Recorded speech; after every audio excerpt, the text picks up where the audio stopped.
couple of sessions is going to be some really important feedback from workshops, working groups that we've created within the UKAA that are responding to industry requests.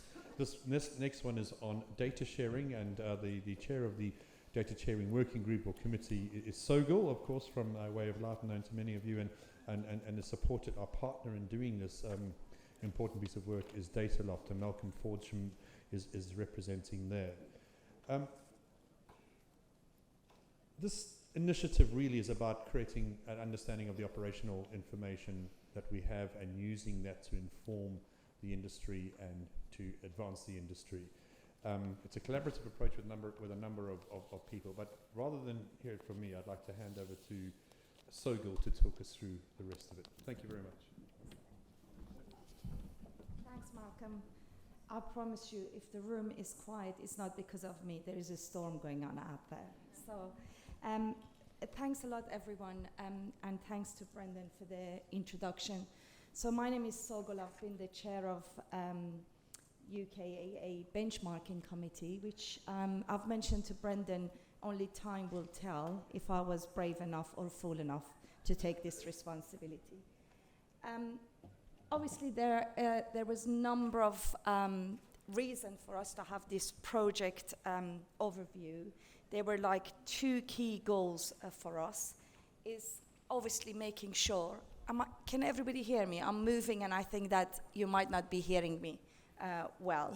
So there were a number of things that we wanted to make sure that we're doing. One is to make sure that we have a number of datas available for us, and we want to make sure that we have a standardized approach across the whole UKAA. So we've been working with them in terms of start with the initiative, making sure that we have a good understanding of what we're trying to achieve, also build trust, and I think that is the area we're still trying to establish, and making sure that people or contributors are comfortable to come forward and let us know about their data as well.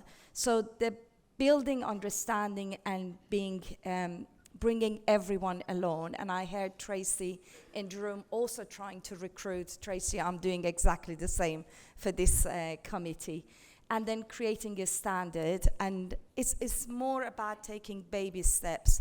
And we understand that this initiative's been going on for a few years, and maybe we just need to focus on the hanging fruits first before we start taking a leaping steps. Current contributor, as Brendan mentioned, I've been managing the committee for about now a few months. We're obviously working with Dataloft. You will hear from Malcolm a bit later about what they've been doing. But we also had amazing contributor to this benchmarking committee being Vertus, Apple, and also Get Living, providing us with the information on a monthly basis. So why be a contributor? Why am I standing here and asking everyone, please come and help us? I think there were a number of things that it was mentioned this morning already in terms of the challenges that we're facing, some of the political challenges that we have, also attracting investors to this sector. So they will not be able to make a decision without having the right data and understanding what's happening in UK and UK market in general. So if you are a contributor, you will be able to share those. At the moment, we feel that majority of the people are keeping the data very close to their heart, and it's a bit more confidential rather than having that transparency.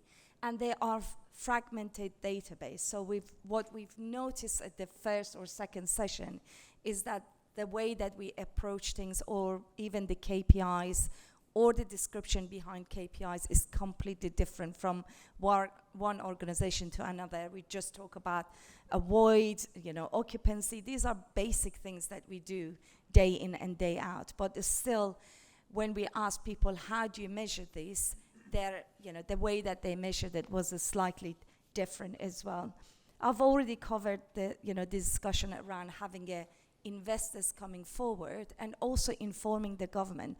The best thing that you can do is just to tell them, this is the data set, this is what's happening in the market, and it's an educational piece that we're trying to take everybody through. So to see the full pictures, obviously incorporating the data should be pulled into one area. And we also need to look at how we can attract data from different data points, so there will be a common identifier as well. And future-proofing the valuation. I think one of the big hurdles that we had is that people were nervous to share their data because they were just thinking, what's going to happen to my valuation? And there is this, perception out there that everyone can achieve 25% leakage. We know that's not true. Some will achieve less than 25%, but some well above, and it depends on how you slice the cake. So in terms of if you are a contributor, there are obviously some rules that everybody needs to stick to. One of them is you need to be sure that the data is held securely. So understanding that the data will not, travel from one operator to another operator is basically nobody will know who's contributed, and also have the, what I call a full confidentiality of results, and the observation that we're seeing. That's the main point. We want to share with the industry what we're actually seeing on a high level, low level, medium level, whatever you want to call it. So the collection process is more about standardizing what we're collecting, streamlining what is useful data, because everyone's got lots of data, but when you look at it, are they all meaningful? Does it make sense? Can we do something with it? Can we gain efficiency? Can we just change the, what we call practices in our organization, and work with other data aggregator to cut down on duplications, which we understand in the past few years there are a number of different provider, contributor, and what we want to do, bring everything under one umbrella.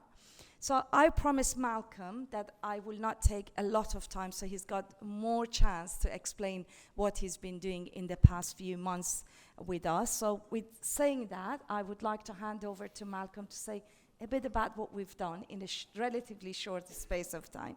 Thanks, Malcolm. Excellent. Thank you, Sergil. Excellent. So creating an evidence base. Now, in my past lives, I have done numerous presentations to investors. And usually we spend a lot of time talking about total return. Now, occasionally, the managers would bring along the asset managers and the property managers, and they would sit in the room and they'd look at these numbers, these total return numbers. We got 15% last year, or we got minus 10% last year. And it was always very difficult to get across to them, well, this was your contribution. This is how you contributed to that return. And that's why I think this data set's so important, because build to rent is a much more operational asset class. So we want to be able to make that link between what the operators are doing and how that translates into performance. Because the other thing I learned over the years is, yes, you can present on, all of the volatility, all the capital growth, all driven by interest rates and recessions. But the longer the time period you measure over, the less important that capital growth is, and the more important the income return becomes. And the income return is driven by operational actions. So that's what we want to do. We want to build up this evidence base. To start with, we want to do, the simple stuff. How many homes are there? What types are there? How many affordable homes are there? Then we want to get to the sort of nitty-gritty. What determines rent? What features link to rent? What gives you a higher rent? Then a slightly more difficult one. What about growth? What drives rental growth? Where are those data going to be used? They're obviously going to be used by the investors. They're going to be used by the valuers. They're going to be used by the underwriters. So that's where this data is going to go. And what we want to measure is the operational and the letting drivers of that performance. So we have done a pilot. We have been busy. So the first data set we got was from June. So we had data from over 5,000 homes. This gives you an indication of the sample that we got, and what we've done, we've just split that out by home type. And then a few little key details, you know, how many of these homes had balconies, how many were furnished, what was the percentage of affordable units. And the whole purpose of the committee led by Sogol is to start to think about, well, when we say affordable units, you know, what do we mean? What does that actual definition mean? What about some results?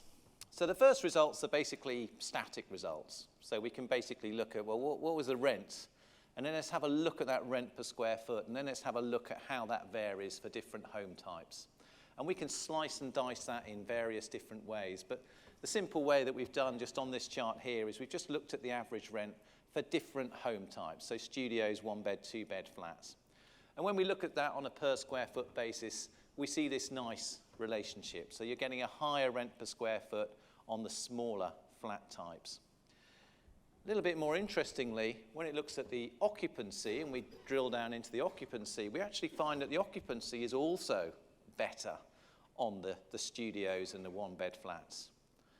Well, that looks quite interesting. However, that's not the full picture, is it? That's not everything we want to look at. What about the security of that income? And then actually we find the reverse, and we actually find you get more secure income on the larger flat type. So you can see there the average original lease term. But we want to go further than that, because we want to really think about the sort of strategic elements and the operational performance. And that's a little bit more complicated. And this is where you need the confidential data, because you can't do this from public sources. So we want to know about incentives. Now, to be fair, there weren't many incentives when we collected the first lot of data, hence we've not presented any results. That is going to change. So we want to see what is the actual net effective rent. Then we want to know, okay, we've got that occupancy level up there, but that occupancy level, that's driven by your original lease term, your renter retention rate, and your average letting period. So we want to collect that data. We want to know how volatile that is. And then importantly, the operators can see, well, where are we doing particularly well? Because we might have a particular strategy. We may have decided to go for the 3-bed flats or the 4-bed flats. We didn't go for studios. How has that impacted on our income characteristics? So that's where we want this to go. We want this to measure basically a reflection of what you're doing in terms of the operational performance, and then that can feed through, and we can actually see how that impacts on performance. So when the investors are seeing your data, they can see how that's going to feed through into their bottom line performance. I think this sector's going to be enormous, and if it's going to be enormous, we're going to need a better data set. In terms of the takeaways, we only had 2 here. They're very simple.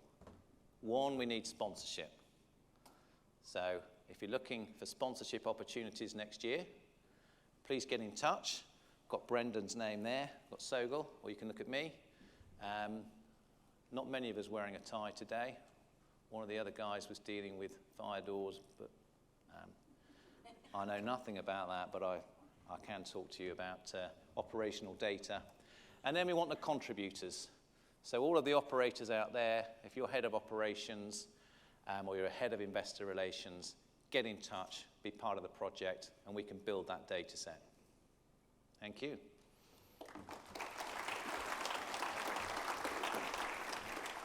I didn't get a 5-minute warning. There we go. Thank you very much for that. This is such an important initiative for the sector. It's a maturation point, really. Once we collect this and be able to use this data, it really kind of will push us forward as a sector.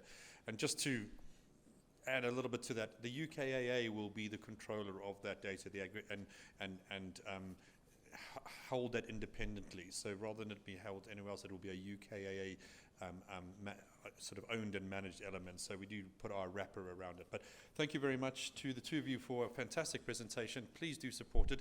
And the next, if we move on to the next one, a round of applause, please, ladies and gentlemen. Thank you.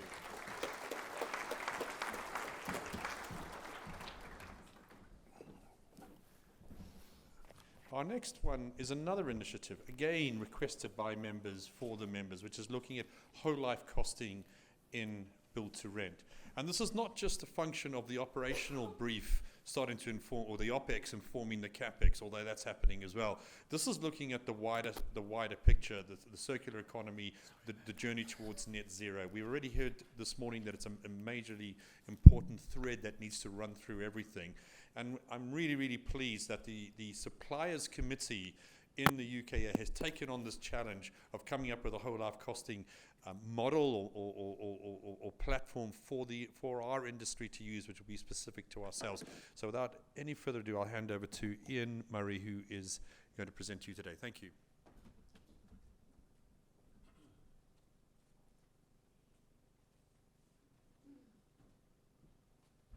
Right, if you want to prove you were here, smile. Hang on, let's just get some, because there are quite a lot of you here actually. It's quite impressive the number of people that are here at the moment.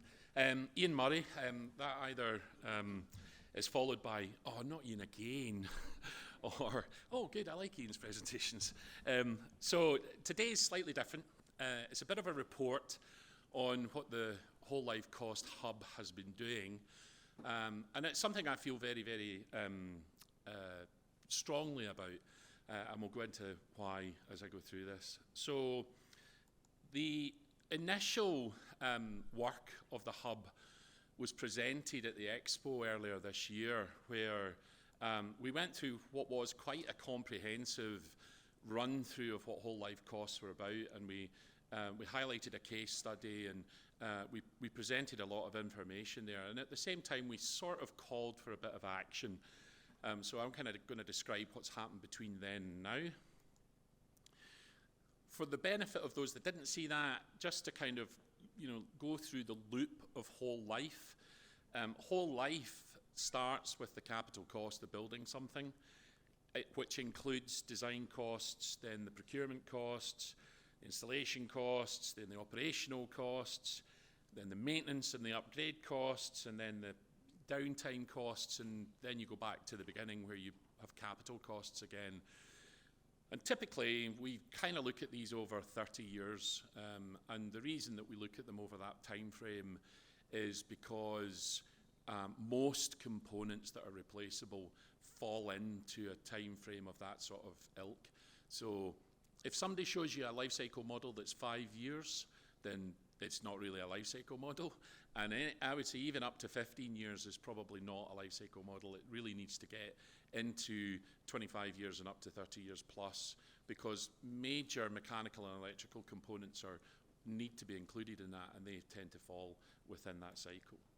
So what has happened is that where whole life costs have been completely ignored across this, the whole of the build-to-rent sector, because everybody's kind of looking in medium-term horizons, so a lot of the funds were in sort of lower, 5-year horizons before they refinanced or sold out. And so whole life costs didn't really get an awful lot of consideration.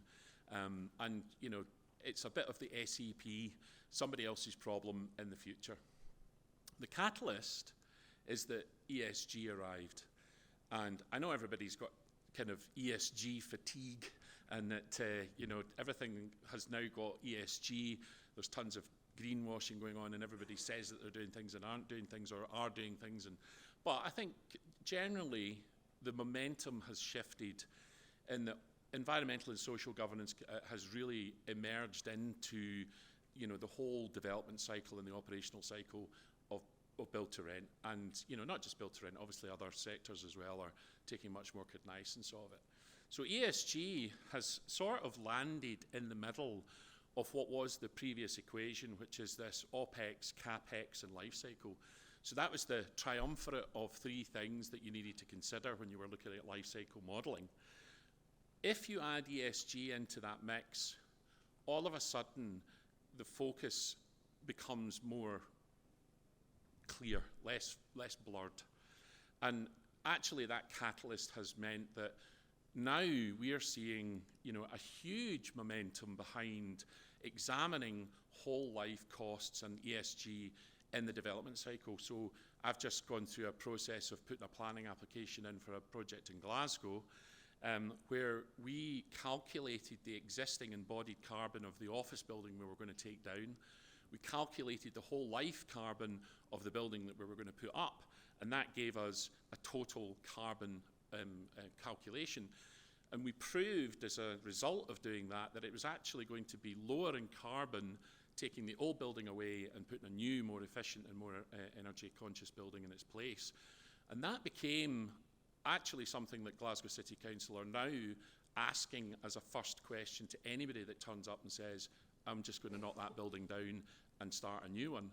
And I think that's something that we're going to see much more of now, is that, you know, where you're replacing a building that has come to end of life or end of use or the wrong type, then you're going to have to do some of this work. So that's become really interesting, I think, in that, you know, it's a definite, you know, a new, an energized part of the development cycle. Now, the reason I put this slide up is not specifically so I want to go through each of the points in it, but I do want to pick on the point, you know, sort of at point 5 on that, which is the enhanced returns and lower exit yields.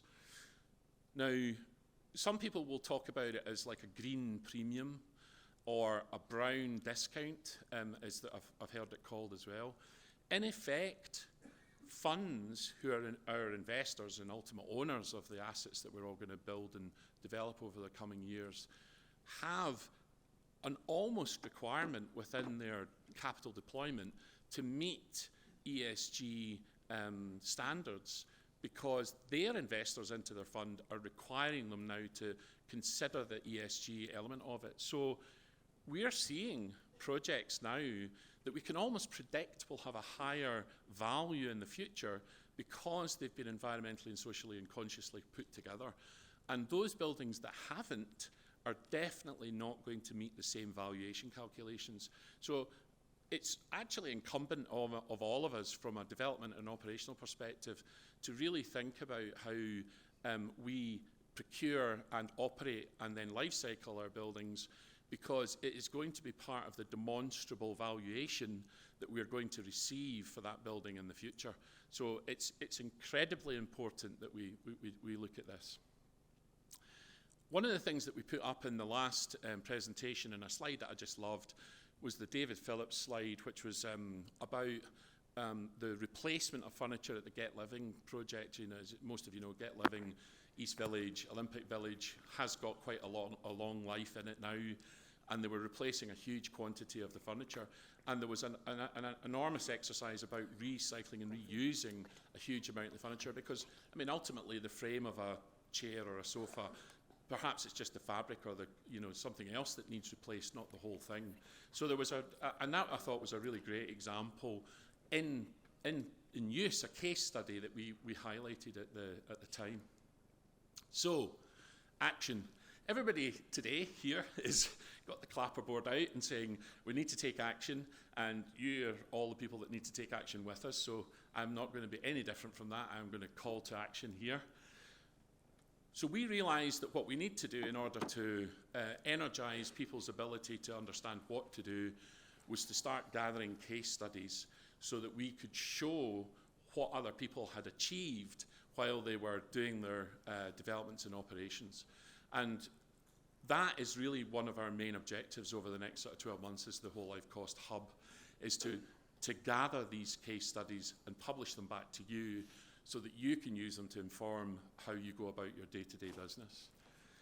So how are we going to do that? Because it's very difficult. If you recall the last time that somebody in your business said to you from marketing, oh, could you give me a case study? And you're like, oh yeah, we've got lots of those that we've generated. I'll just nip off and write one, you know. So we're bad at it. We really are. Honestly, we're just so bad at writing case studies. I don't know why we don't do more of it. I don't know, maybe we don't have the time or whatever, but we do need to. So we thought the way to do that was to set some standards by creating awards, and that's exactly what we did. So we wrote an award criteria, and we also thought our way through, right, who should win these awards, and we recognise that there are different phases within the build to rent. There are a whole life of build to rent, and the whole life of build to rent is that there's a development phase, there is a supply phase where the supply chain is interested, and many of you are here, and then there's an operational phase. And so therefore we broke the awards into awards criteria for each of these areas, and we then put that out to you to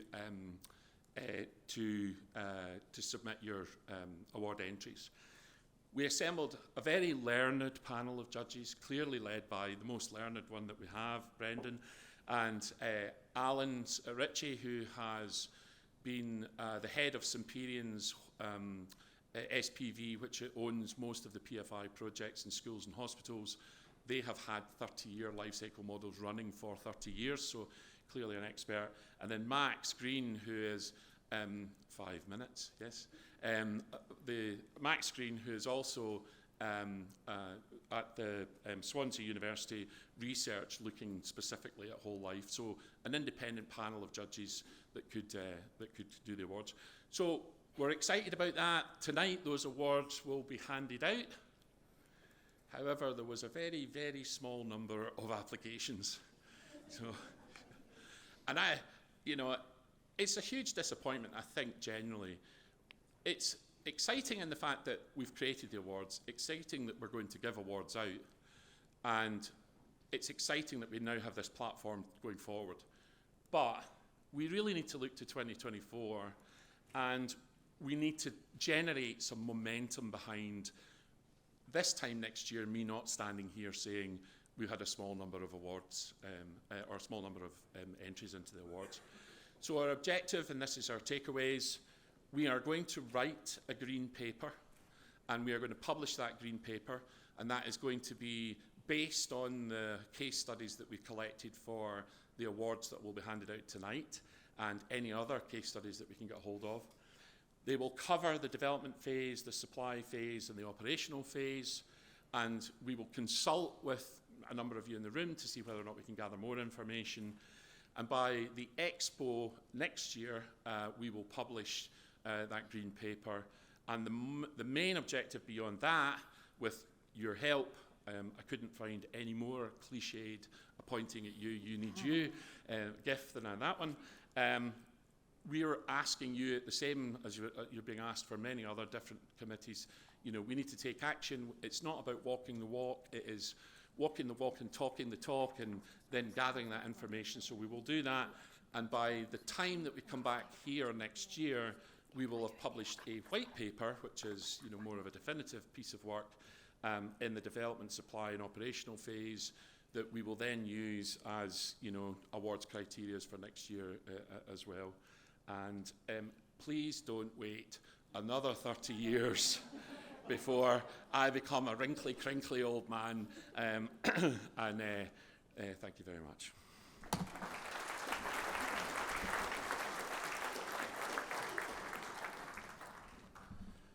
Thank you very much, Ian. As always, very entertaining but hard-hitting presentation. From the UKA's perspective, the work being done by our working groups is just phenomenal. They really have moved the agenda forward. I mean, we heard about the data sharing. Our suppliers committee, who have always struggled a little bit to have a voice, a strategic voice in the industry. Those guys out there are amazingly motivated to make a contribution. And I think the industry or the sector really needs to think about how our relationship with our suppliers. They have really deep knowledge of how we can deal with some of these issues and how we can advance the entire whole life costing and ESG agenda, and it's a resource that we should really take great advantage of. So that's huge huge leadership coming from our suppliers through the whole life costing hub, as we've now called it. But that leadership continues, I think, within our organization and within our sector. And the other side of the coin here, the other side of everything, is how do we educate and how do we become prepared for the future that's ahead of us. So our education and training skills is the next presentation by Joe. Where are you? There you are.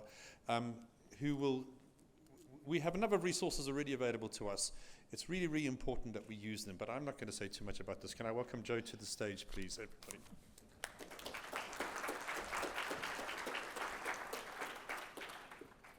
Thank you. Right, clicker. Is that going to work? No, back to Ian.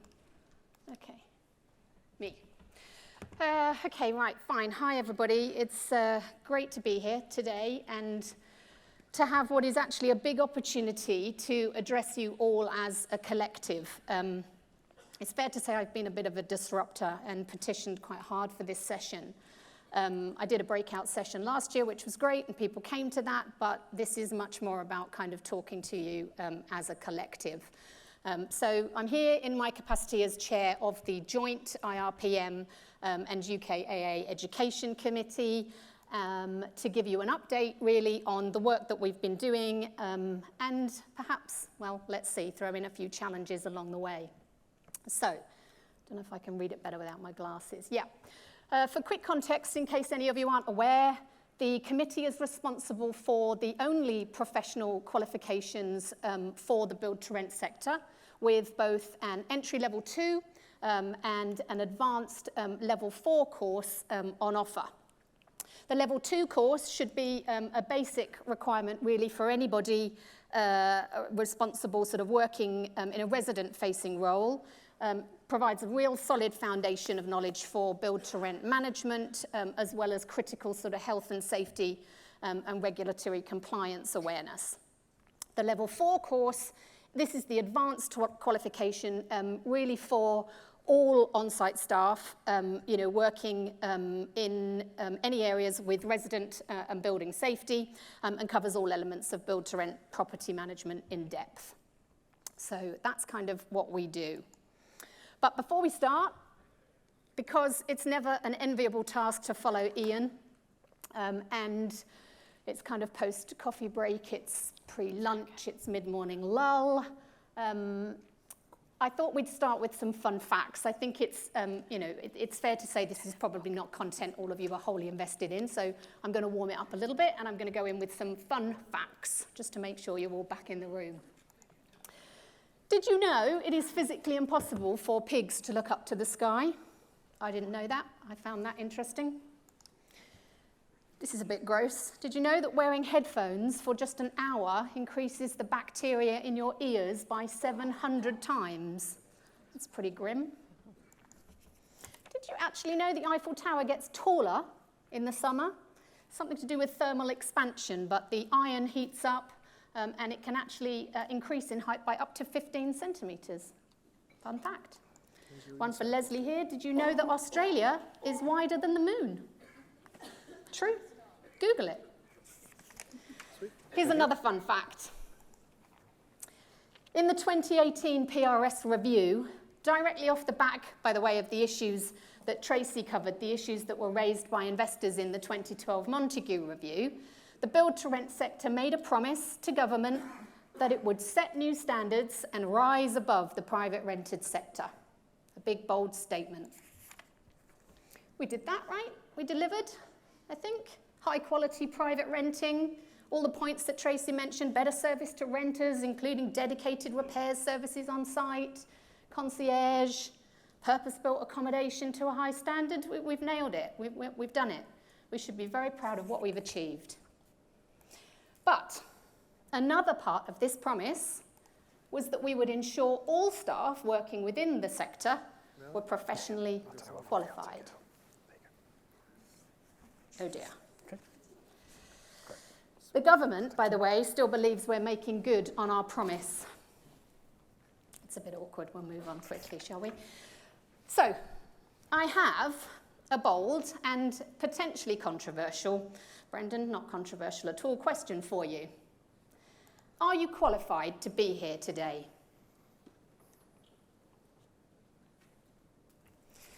Okay, I'm intentionally not making this terribly comfortable, right? Let's go a different way. Meet my daughter, May.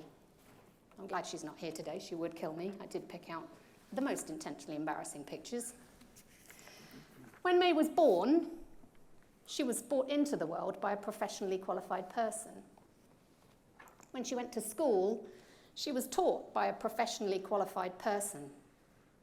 When she was sick, thankfully she hasn't been terribly sick, but when she broke her finger, she was looked after by a professionally qualified person.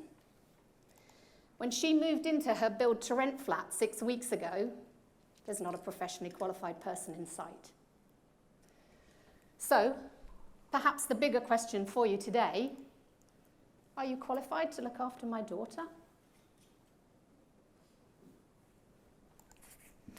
I'm here in my capacity as chair of the Education Committee to give you an update on education, training and skills. Here it is. It makes for uncomfortable reading for us all. Actions, not words, that's the theme. I've intentionally been challenging.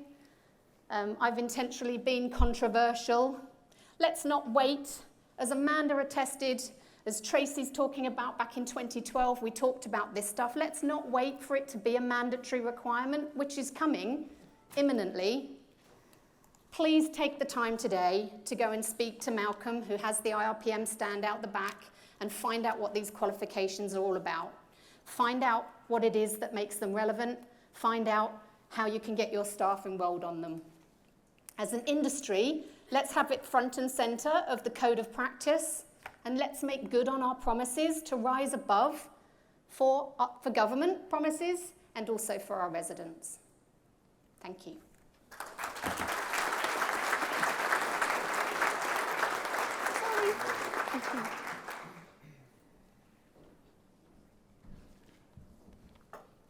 I mean, that was a hard presentation, but a very, very important one. If nothing else, we as a sector must be mature enough to recognize that we're doing some things very, very, very well, and some things perhaps not as well as we could do. But the need to have qualified people in our industry is absolutely clear and apparent to everybody, and the great news is that we have the resources that can provide that. So it's an area where perhaps we need to do a little bit of work, more than a little bit of work. You've seen the facts now, and I think, as Tracy said, it's time for action. The incredibly good work done by our Research and Education Committee is really second to none. They have led this, they have led the code of practice. They're a terrific bunch of people, and I'm very grateful to them.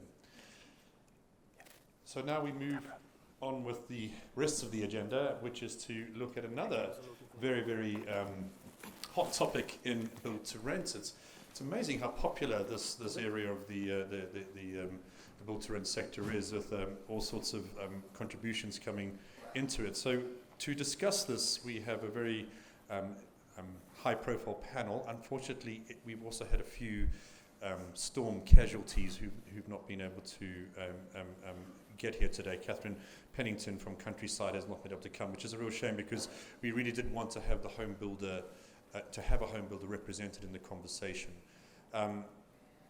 We will make up for that in some other ways, but just to add to this, we are working very hard with home builders and investors to close the gap on how we really cement that relationship between the two. But if I could ask Deborah to lead her panel to the stage. We have Deborah Udo from SAY,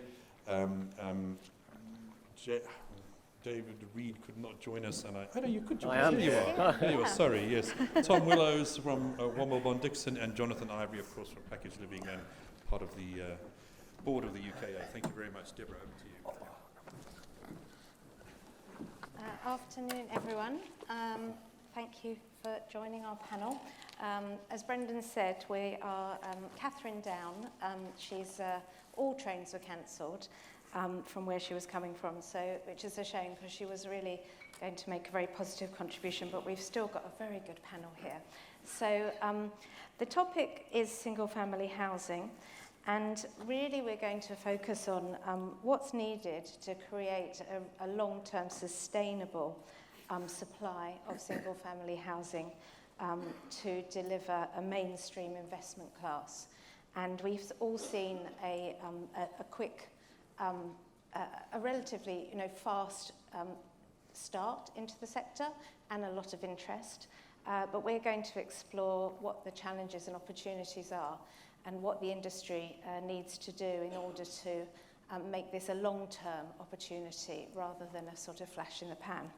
So I'm going to ask my panel to introduce themselves briefly and also to explain their involvement in the sector and where they are with it today. So, Jonathan, shall I start with you? Please do. Jonathan Ivory, Chief Investment Officer, Package Living. We're a build-to-rent investment, development, and operating specialist. We're currently developing something in the geography of 5,000 rental homes across the multifamily sector, apartments to you and I, and more recently, the single-family housing sector. Hi, I'm David Reed. I'm the Managing Director for Legal & General's suburban build-to-rent business. Our mandate is to deliver about 1,200 homes a year into the single-family market as part of the Legal & General stable of housing businesses, which includes affordable housing, later living, and obviously urban build-to-rent too.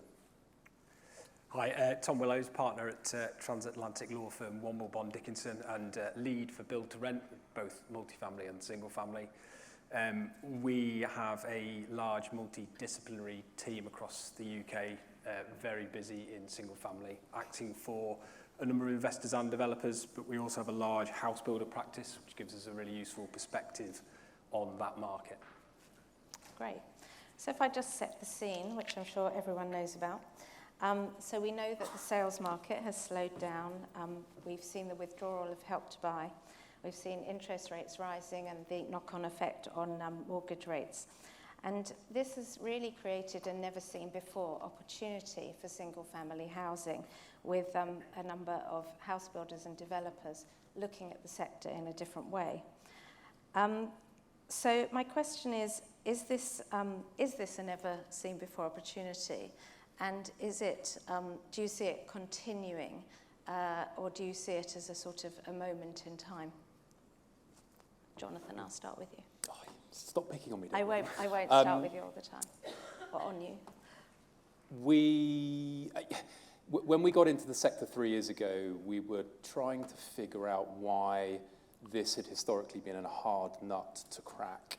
There are plenty of examples of house builders selling homes to investors, less so institutions, but kind of wholesale purchasers at principally discounts to the prevailing vacant possession value. That's kind of the quid pro quo. But it never been done on a scalable, repeatable, programmatic basis. And we sort of looked at why that might be. Principally, it came down to price or disagreements between that kind of bid-ask spread.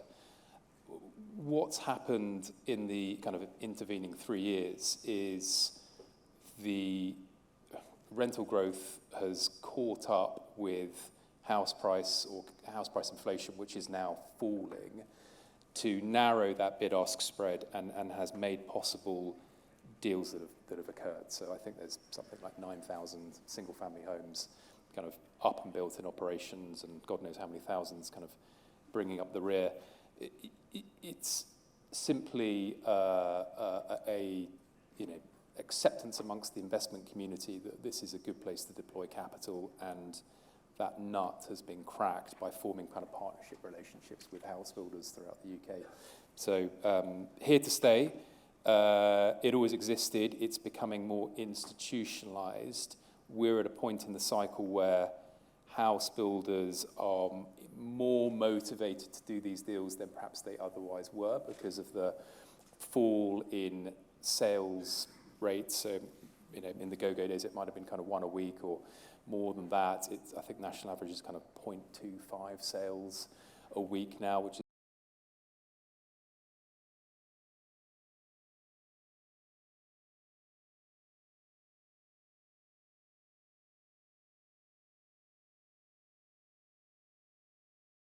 fall away when the music starts back up again and the go-go days return and the government introduces Help to Buy 2 or whatever stimulus package it might be.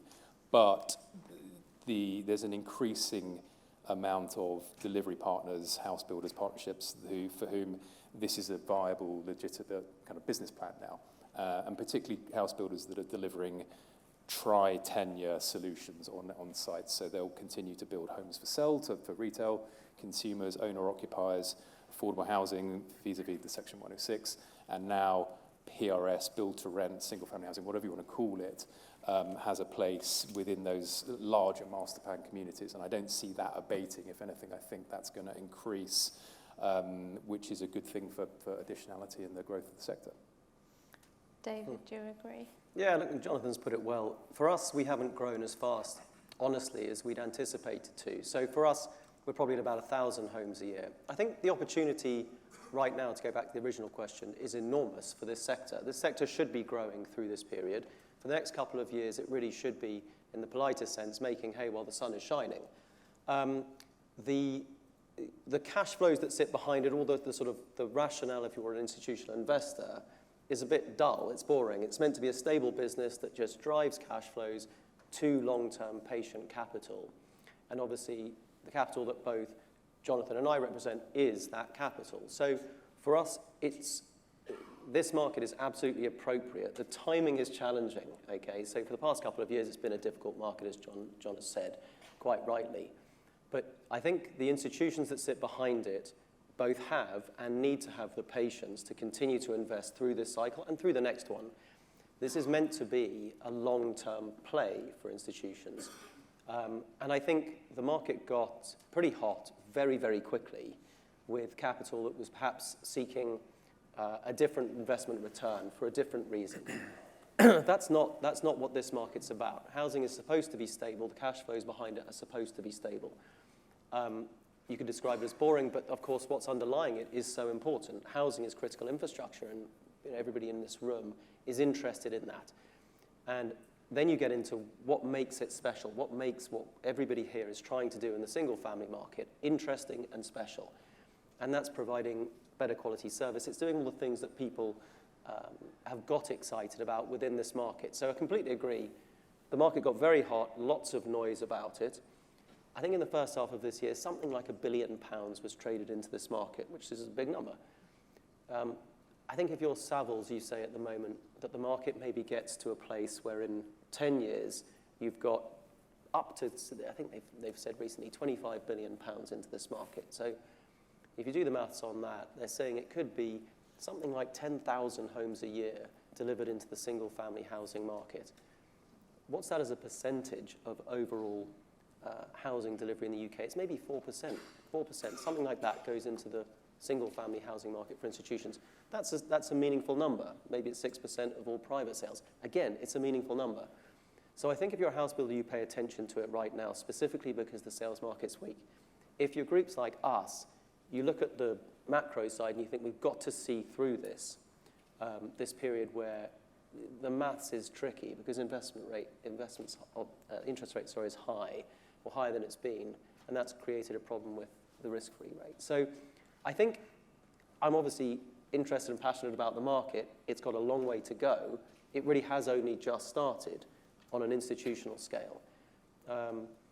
But yeah, I think the answer to your original question is yes. For groups like us, this is absolutely, this is the time to invest, show that we can invest, and then move through the next cycle. And Tom, from your client's perspective, you work with lots of developers and house builders. How fast have you seen their sort of interest in the single-family housing market change, and what are you hearing them say about it? Yeah, so that's really interesting because I think we all acknowledge this market is hot, however you want to describe it, and then the question mark is when the for sale market returns, what's left behind, how sustainable, how large is that market? And I think a sort of a sceptical-minded person would say when the mortgage market returns, if there's some stimulus for the for sale market, the house builders will return to type and sell at a premium out of the sales cabin to Joe Public, and why wouldn't they? But I think there's reasons for optimism about it, about this sticking around in a meaningful way. We've been doing this for quite a number of years. I mentioned we've got a long-standing large house builder base. We've been in PRS, build to rent, for quite a long time. There's actually been other cycles where activity's been hot. Not as hot as this, but there's, whenever there's a downturn, there's a greater level of activity in this investment. But what we're seeing this time, sorry, I'm going to get around to answering your question. What we're seeing this time is we're seeing house builders, some large house builders, into this who wouldn't have been in it the last time there was a downturn. And are they still reluctantly in it because they've got sales numbers to make up before year end? Probably. Let's be honest with ourselves, probably. But they are ones that wouldn't have done it at all. We've got a number of transactions that we're on with now with people who would not have been in this market at all. So the chances of them seeing that this goes well, seeing that this is an outlet for them, and making more of that in the future are much higher than they ever were before. And I know there was a meeting which I wasn't actually at, but there was quite a lot of discussion around the differences in the risks in respect of the structure of the deal.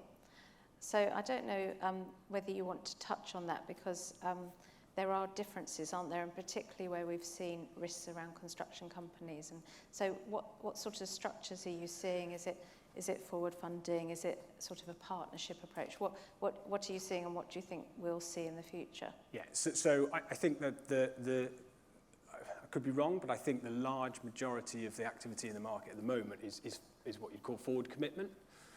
And that's because the house builders have got supply. They've bought land, they've spent a lot of money getting planning permission, and they're not able to sell the homes. So they need to find somebody else to buy the homes that they're already building.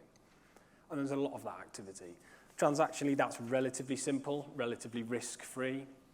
If you're investing opposite a large PLC house builder, you can take a lot of comfort from them. You're not worrying about step-in rights and supply chain failure. That's their problem, not yours.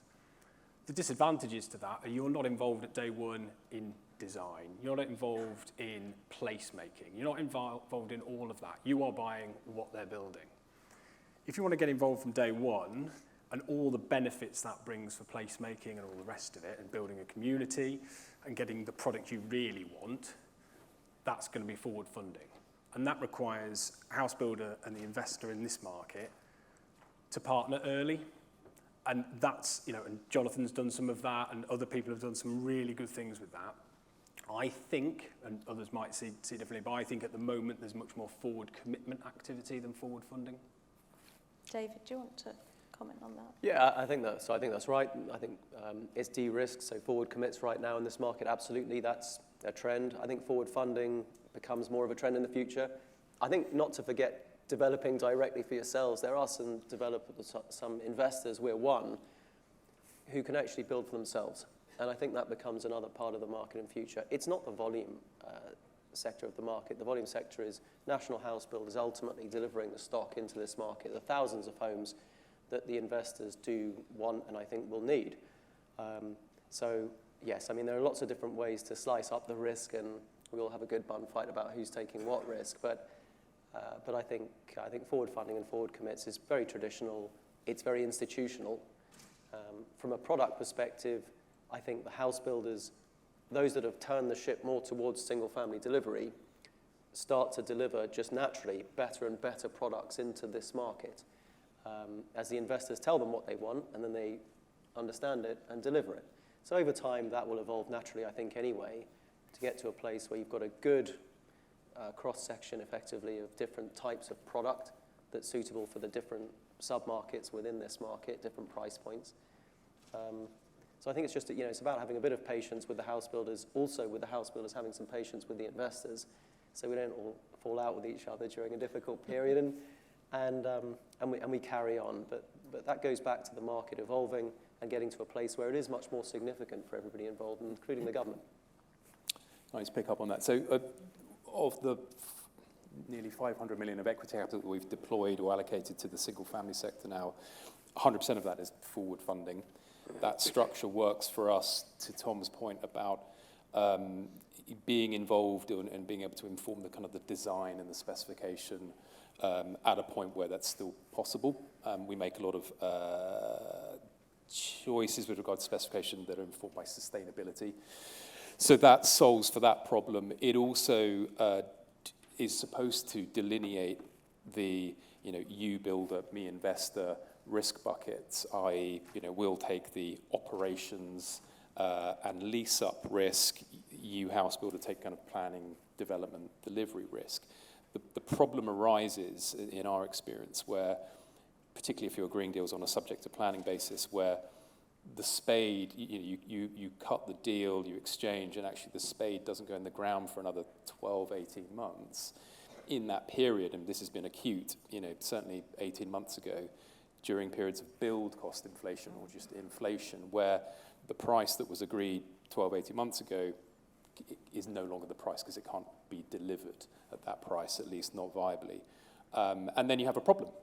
And by the letter of the law, the house builders agreed to deliver X number of units at a fixed price on a fixed program, but they can't do it. And you can either choose to enforce that contract, or you guys have got to get together and work it out and agree, an element of sharing of pain and risk. And that, to me, is where the partnership agreement, well, you could say it breaks down because it's, the contract isn't being adhered to, but no one has an interest in seeing the other party fail to perform. We want the houses, they want the business, and so being able to work that out is kind of key to unlocking that business model. But it's not without its challenges. Forward funding is not a panacea. And David's point about developing is attractive for that reason. But again, different bucket of risk, different bucket of capital. Yeah, and you're probably quite unusual really in the sector as being able to take that land and development risk, aren't you? Because of the different elements of legal and general more broadly. Yeah, I think that's right. So legal and general is not without its risk governance, and there's a fair amount of it within the group. Okay, so we've worked pretty hard to get a mandate to deliver for ourselves. We're lucky in that we've obviously taken development risk elsewhere. We also own a house builder, and that gives us, in some senses, an advantage. We have Carla Homes as one of our businesses, and we've traded with them, and our first sites come out with them, and they've built fantastically well for us. I think because we've got the experience of that, we're more willing to take a risk to build for ourselves as a group. That's right. I think it goes back to the point about what do the house builders want, and it's also, so it's the certainty into the future that I think is so valuable for the builders, especially on large master plan sites. So there's a lot of noise in this sector about, well, we can activate big sites and we can get them going on the large master plan sites, and we mix tenure and we can deliver thousands of homes more quickly. That is true for as long as the investors can stand behind it and say, okay, well, through different cycles, we can continue to invest. We understand the maths, and we're willing to take the risk through the downturn too. It's the hardest point is to make a decision is when the market's still falling. And there's no doubt we're in a market that's falling. So I think you have to look through as an investor. But for the builders, through this cycle, investors should, like the groups that we represent, they should be valuable. They should provide security of cash flow. And ultimately, for UK PLC, that's so important because the housing industry is so important for jobs, for delivery, for security, for everything. So yeah, I think directly delivering is useful and valuable. We are at the moment engaged on a couple of sites, but it's not the volume part. No. And should we talk about other risks? So should we talk about planning and also the mix? I mean, this is a conversation that we've had a lot in build to rent, but in respect of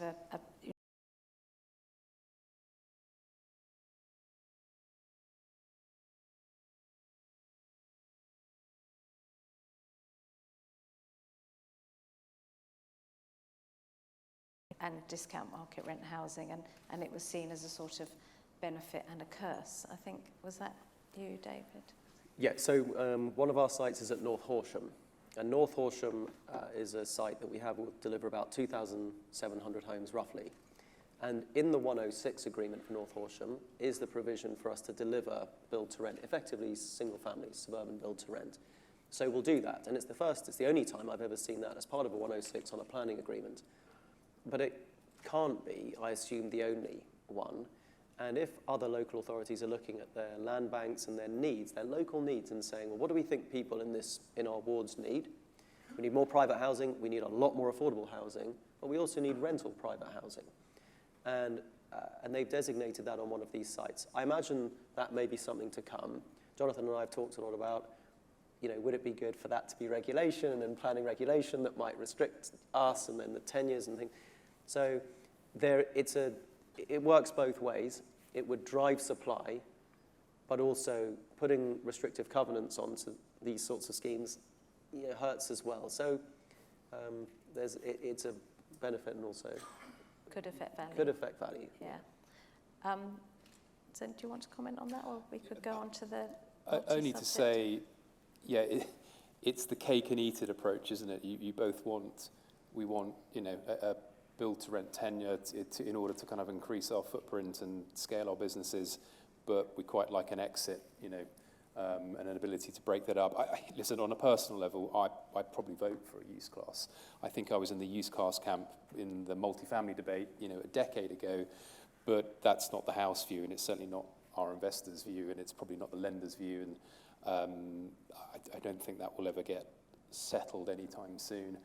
I think build to rent, and when I say build to rent, I mean multifamily, single family, just anything in the rental, in that broad church, succeeds despite or in spite of use classes and various incentives and schemes, government schemes to kind of promote home ownership, simply because there's a fundamental supply-demand imbalance. We don't build enough homes. So kind of navigating through these kind of grey areas is what David and myself and others do. I think use class would be helpful. I don't think it's coming, and I don't think it's necessary. I think it's interesting, isn't it? Because we used to spend so much time talking about it in respect of multifamily, and then once we got to a certain amount of scale, and there was a sort of confidence that it was happening, we stopped discussing it really, and probably the same thing will happen with single family. It will become, if it's successful and we deliver scale, it won't be a relevant conversation.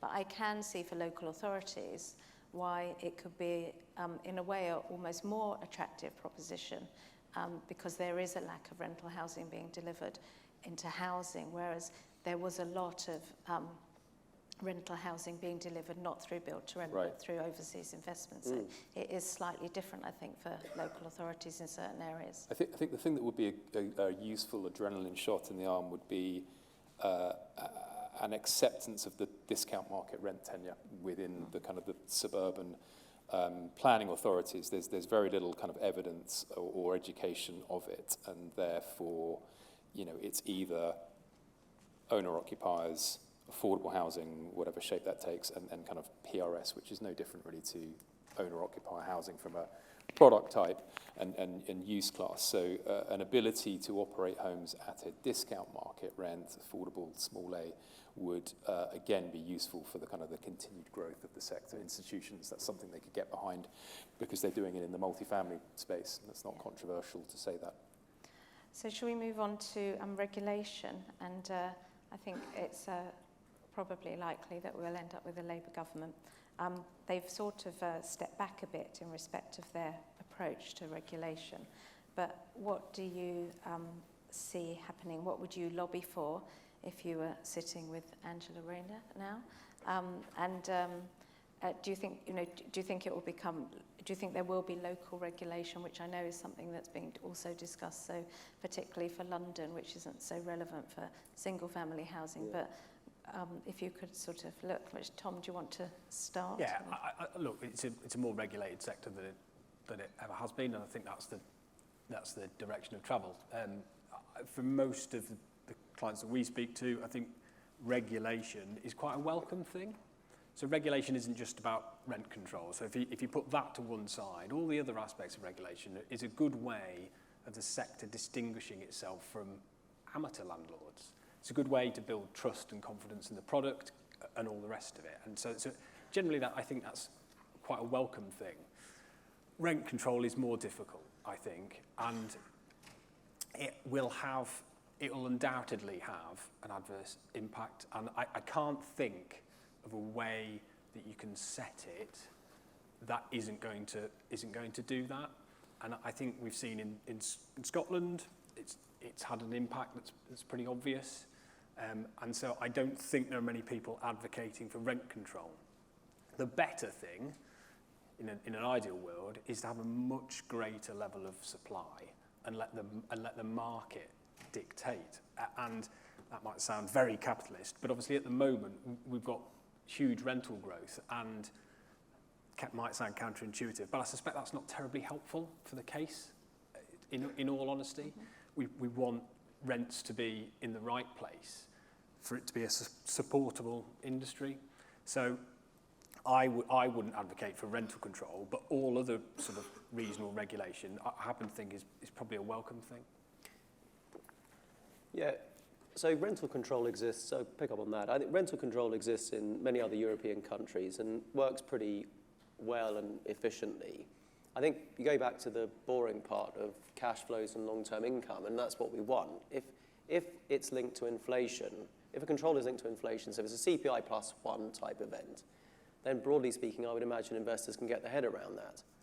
I think the government's got another problem, which is that there are going to be more people renting in this country for longer. There are more people full stop renting in the future, and they're going to be renting for longer. So it's a double problem. And so you've got to increase the supply somehow. So if the next government comes in, I imagine it will be fully focused on the supply and delivery of housing. The Scotland point is well made, because in Scotland, the control there has had an adverse effect. And we're spending a bit of time speaking to Scottish ministers and stuff at the moment now on that point. I don't know whether a new government will come in. I think very well publicised problems at the moment about huge rental growth. That is both press-worthy and a problem, and it's not sustainable. That's absolutely not sustainable. And then you get into sort of underlying societal issues, and that is not where we want to go. So I think, I imagine that there will be some measures that come through that may challenge this market. I think it's very, very important that the people that are involved in the market speak up, that we do say to government, if there's lobbying required, if there's an explanation required, then I think that's very important for us to do, both with the house builders and with the investors. And of course, the house builders have a greater sway because they are delivering that product. Yeah. But I think that in unison, we should be speaking with a voice on matters that we consider important to us as a group. And ultimately, we do need to fix the problem of supply of housing, and it's partly planning. It's obviously far too complicated to go into, but it's partly planning-led. Regulation won't help dramatically to stimulate investment, particularly if it's in a manner in which it's been implemented to date in Scotland. But I think the government's looking at that and will probably review and learn lessons from that.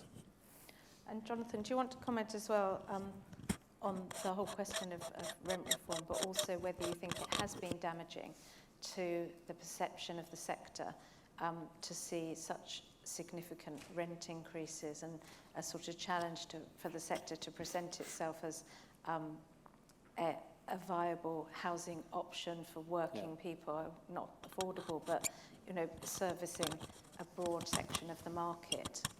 And are we almost every night on television there's something negative about renting, and then also there was a two-part. I don't know if you watched that. Yeah, which was really intrigue. Yeah, really interesting and so very negative. So what's your perception of that? I think untrammeled rental growth is probably the single biggest threat to the sector, because it makes the affordability problem more acute. So the societal point that David talked about becomes pretty desperate. But the reason why I think it's the biggest threat to the sector is we irrespective of which administration, which political stripe gets in, we live in a politics of populism, and where complicated problems, politicians often reach for the simplest solutions, ones that are politically expedient and cheap and easy to convey in 120 characters or whatever it is on a tweet. Or an X, is it called an X now? It's an X. Yeah. Rather than addressing the structural supply issues, again, which David talked about, how do we build more homes? It's just easier and more expedient to say landlord bad, cap rents, that's good, fixed it, problem solved. And obviously, as you've seen in Scotland, but also other markets, Germany, Berlin and others, all that does is just kind of build up rental inflation, which then needs an outlet as and when those leases expire, rents double and triple. So I think that's the biggest concern, is that politicians reach for quick and easy solutions rather than addressing the fundamental problems of how do we build more homes. Should the government get into the house building business? Do we do what the government did in the post-war years, which was build tens of thousands of social housing units, not reliant on the public sector, not outsourced to kind of private developers and house builders, rather than punish the people on this panel and others who are making, and again, I'm not, we're not a saint. I'm definitely on the kind of the more free market end of the spectrum, but I do think we're making a valuable contribution to, the housing sector and creating additionality, and there's nothing sinister about build to rent. And I think what we struggle with is our inability to communicate that publicly, whether that's through lobbying or in the press. For whatever reason, it's just not catching the public's imagination, and probably it's because it's not aspirational. Everyone, and I believe that, as a build-to-rent, developer and someone who's committed my professional career to this sector, I still think everyone wants to buy a home. I think that is human nature. It's just that, and again, to David's point, there are people that may never be able to do that. Now, that's society, on a societal level, we can talk about that and the rights and wrongs of that.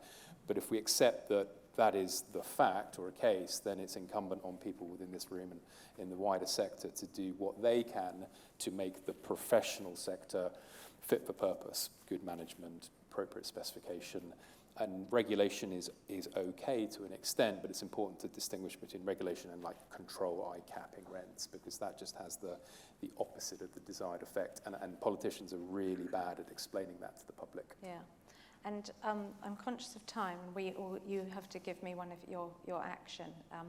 But if we can just try and just cover in one question, quality of housing, the house builders' willingness to differentiate what they're offering in order to satisfy particularly ESG requirements, but also whether we'll see changes in how single-family housing is presented and operated from a customer's perspective.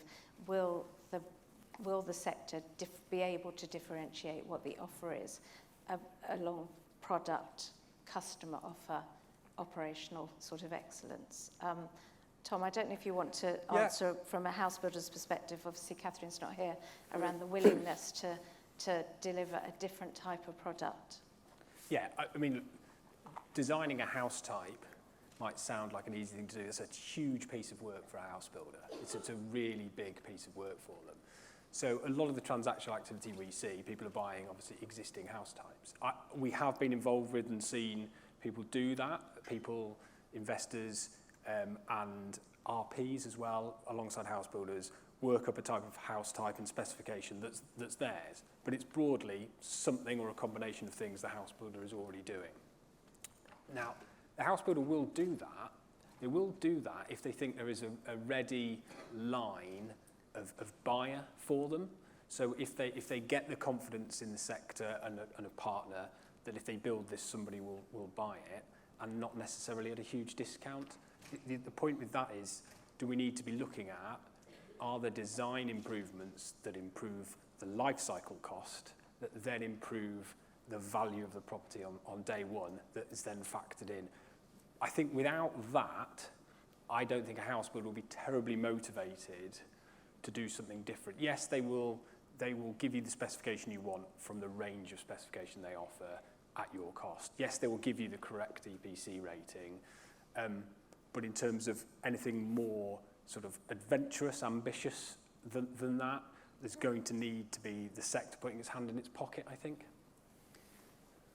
Yeah, there are regulations coming through in the industry to make homes more sustainable naturally anyway. So Part L21 comes through, Future Home Standard comes through, all these things come through, and eventually we're not building homes with gas anymore. So that's sort of what's going to happen. Yeah.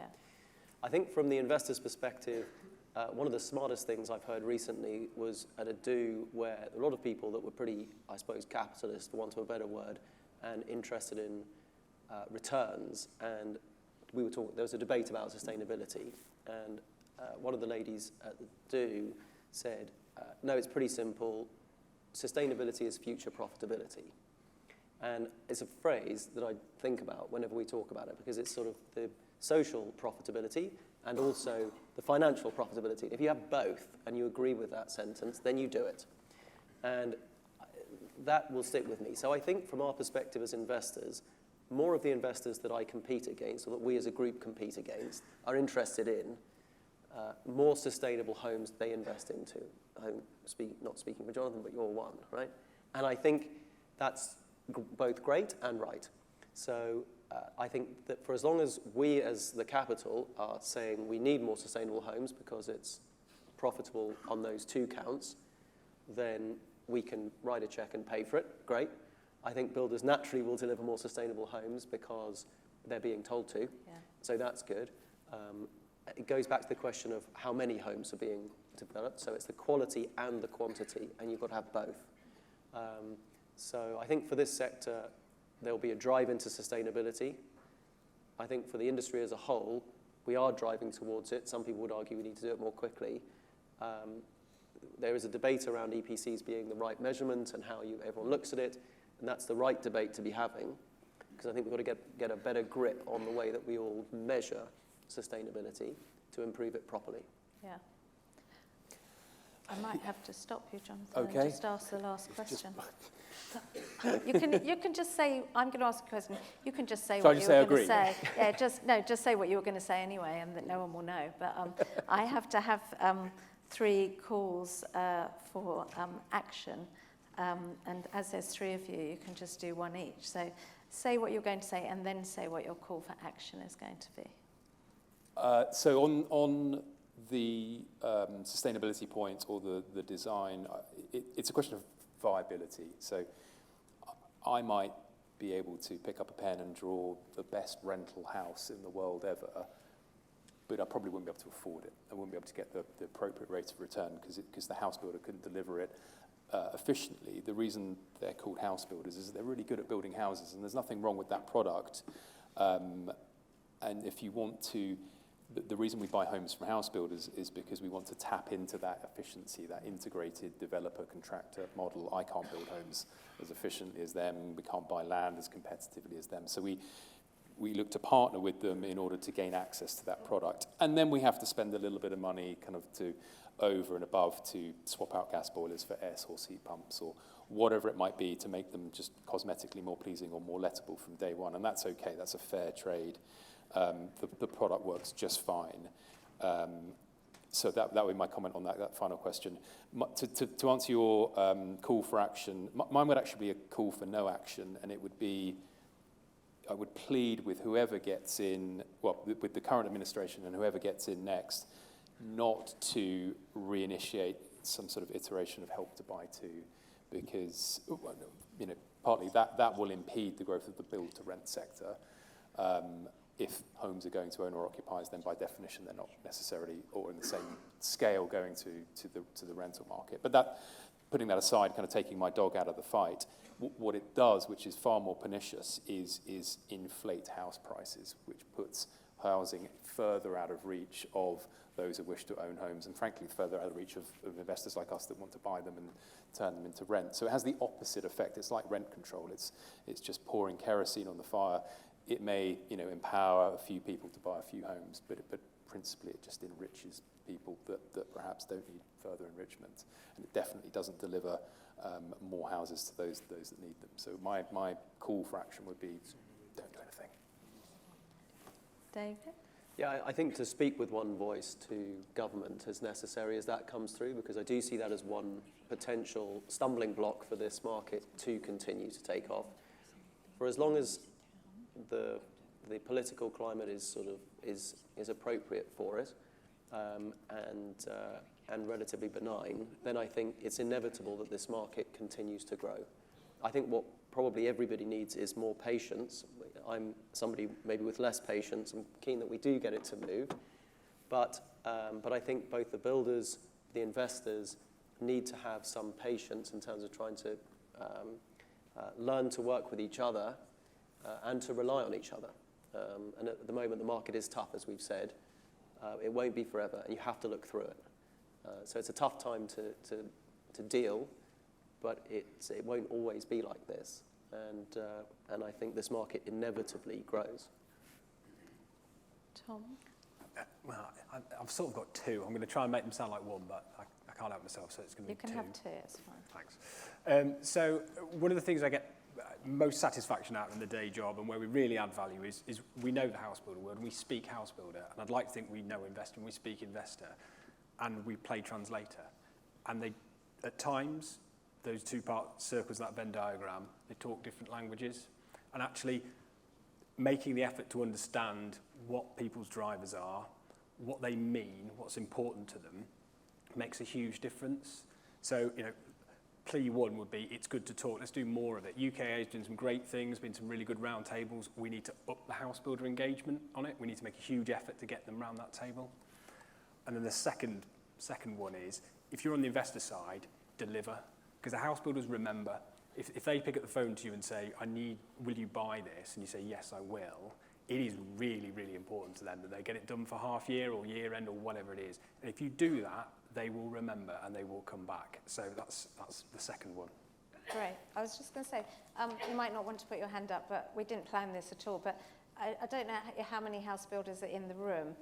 When Catherine pulled out, I did do a little look round and struggled to find someone to take her place. But my call to action would be hopefully next year that we'll have a lot more house builders in the room who are engaged in the conversation as well. So I think that's the biggest challenge at the moment. One of them is that we don't crash into them in the same, they don't attend these kind of conferences. And so more engagement, the roundtable that Tom mentioned, the good work that UK and others are doing, the BPF, I see pulling them together, engagement, dialogue. If we want to trade with each other, we need to sort of spend more time together. Yeah. We need to understand each other's motivations more. Brilliant. Thank you very much for your contributions. Thank you for your preparation before, and thank you to the audience. Thank you. Thank you. Thank you. You made it without my Theresa May.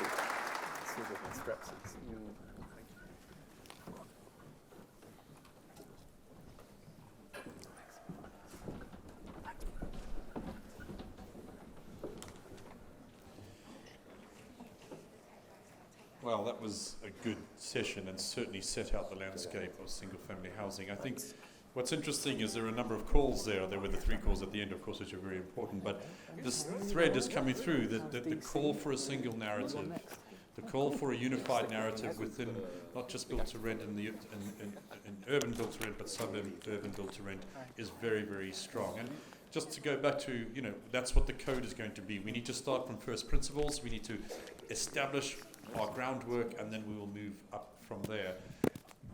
That thread is just emerging everywhere now, and we must really be careful to make sure that we attend to that as a sector, that we deliver on that single narrative, and we bring all of everybody who's involved together in that respect. I think, in a sense, the time for advocacy is over, and the time for action is now here. And I think it's very easy to be an advocate. What's been quite challenging in this job with the UKA is actually getting the house builders around the table, having a meaningful dialogue, kind of getting some of the trust issues pushed aside, and really getting into meaningful dialogue. And I call that a sort of concrete material steps towards resolving any issues, creating the trust and collaboration that's going to be needed to deliver more houses and to have a really, really robust industry on the suburban build-to-rent side, and equally on the urban build-to-rent side. So that narrative piece is really important, and we mustn't. We need consistency and teamship rather than anything else. We're just waiting for the other session to be mic'd up, which I will just start to perhaps introduce a little bit. We have an Investors and Lenders Forum in the UKAA, and the purpose of the Investors and Lenders Forum is for really that group of individuals to come together from time to time and discuss issues which are relative to them and meaningful to them. The role of the investor in the development process and the operational process in build-to-rent is very, very strong. And perhaps 10 years ago, when the industry started, it was a very, very siloed approach. But if we look at the role of investors, and lenders, they're informing the development brief now, and they're certainly informing the operational brief. And that consistency, that sort of vertical alignment of the money through development and construction and finally into operations is really, really important. So that group was set up to discuss and debate those issues, and then bring objectives or requirements to the UKA and our membership to respond to. And they've always been very, very popular sessions. So, they're not always open sessions, because sometimes these things are sensitive, but it's a really important part of what we do, and it's a really informative part of our agenda and how we move things forward. And today's session now, I think they're already, is going to really look at the politics of build to rent, if you like, in a sense. It's been mentioned a number of times, and we have Ian Fletcher from the BPF, who we're very, very pleased to have with us today, to give us a sort of a summary of the both parties, or all political parties' views on our sector, and then a panel with chaired by Ashley Perry of Apache Capital, Chiara Zukan of CBRE, Corrine Stevens of Lloyds Bank, and Hung Wei Woon of DC Partners. Without any further ado, over to you. Thank you, Brendan. I think we're very nice to be here again today. Nice space, and got an interesting session with everyone here. I guess probably the biggest thing to talk about is obviously the context in which we find ourselves. I was in preparation for this session. I was looking back at the context that we had last year, ahead of Ian giving us his presentation on the political landscape. Clearly, we were talking about a base rate of 2.25%, now 5.25%, held again today. Labour and Conservative voting intentions, as per Ipsos, is broadly the same as it was last year.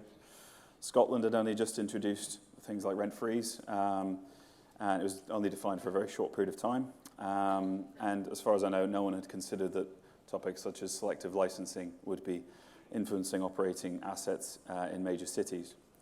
We've also seen, as we'll talk about later, significant growth in alternative lenders and some new equity into the sector. So without further ado, I'll pass on to Ian to give us the context, and then we'll get on to some of the Q&A. Very good afternoon, everybody. Absolute pleasure to be here. If a little bit sort of red-eyed, it was our BPF annual dinner last night, and there's nothing quite as detoxifying as having to get up and present a few hours later. So I'm going to, and I've got a sort of fairly fulsome agenda to go through. Going to try and keep it short and sweet. 15 slides at a good canter. It's worth stressing at this point in the political cycle that political parties are sort of working on their manifestos. Good time to get those sorts of ideas in. We're starting to see some of the sort of thinking from the political parties emerge. You would have seen, I think, most obviously at the Labour Party conference in Liverpool about a month ago, Keir Starmer setting out a package of planning reforms. We probably won't see the full manifestos come out until just before the election is called. And that's really when we get the sort of detail of the thinking of what's made it and what's not made it. I'm going to move my slides on. There we go. And this is my agenda for today.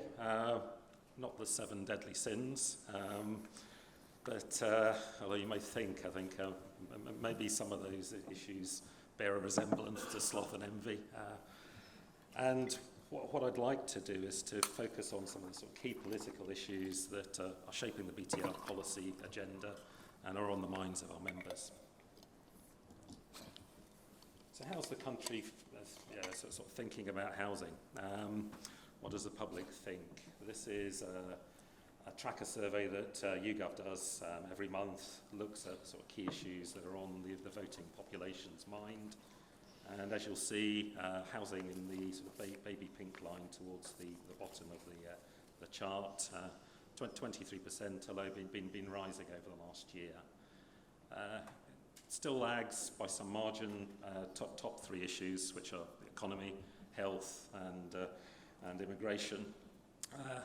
Worth stressing that this is a survey of the voting population, so it includes old crusties like me, and if you took this as just young people, And there's been some interesting work, I think, out in the last sort of couple of days from FDI and Pocket Living, which surveyed just young people.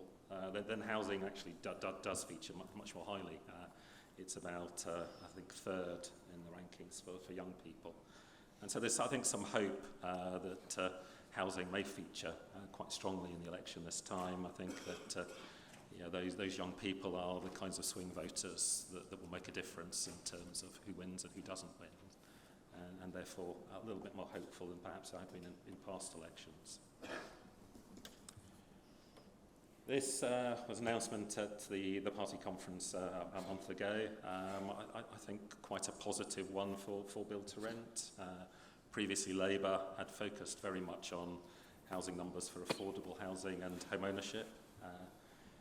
This, I think, with 1.5 million homes over the Parliament, so 300,000 homes per annum, raises the relevance of Build to Rent. Because the last time we delivered 300,000 homes, Virginia Wade was winning Wimbledon. I was dressed in tinfoil at the local street party, celebrating the Queen's Jubilee. Don't ask. And my dad had an orange Morris Marina. So yeah, a long time ago, 1977 was the last time we reached 300,000 homes a year. And I would argue that any government wanting to deliver 300,000 homes, and we must bear in mind that that was the target that this government had, needs really the contribution of all sectors. The old saying that there's nothing as certain as death and taxes should also have a third element to it, which is the volume house builders delivering 150,000 units a year as a long-term average. And that is something that's been fairly consistent over the last 40 years.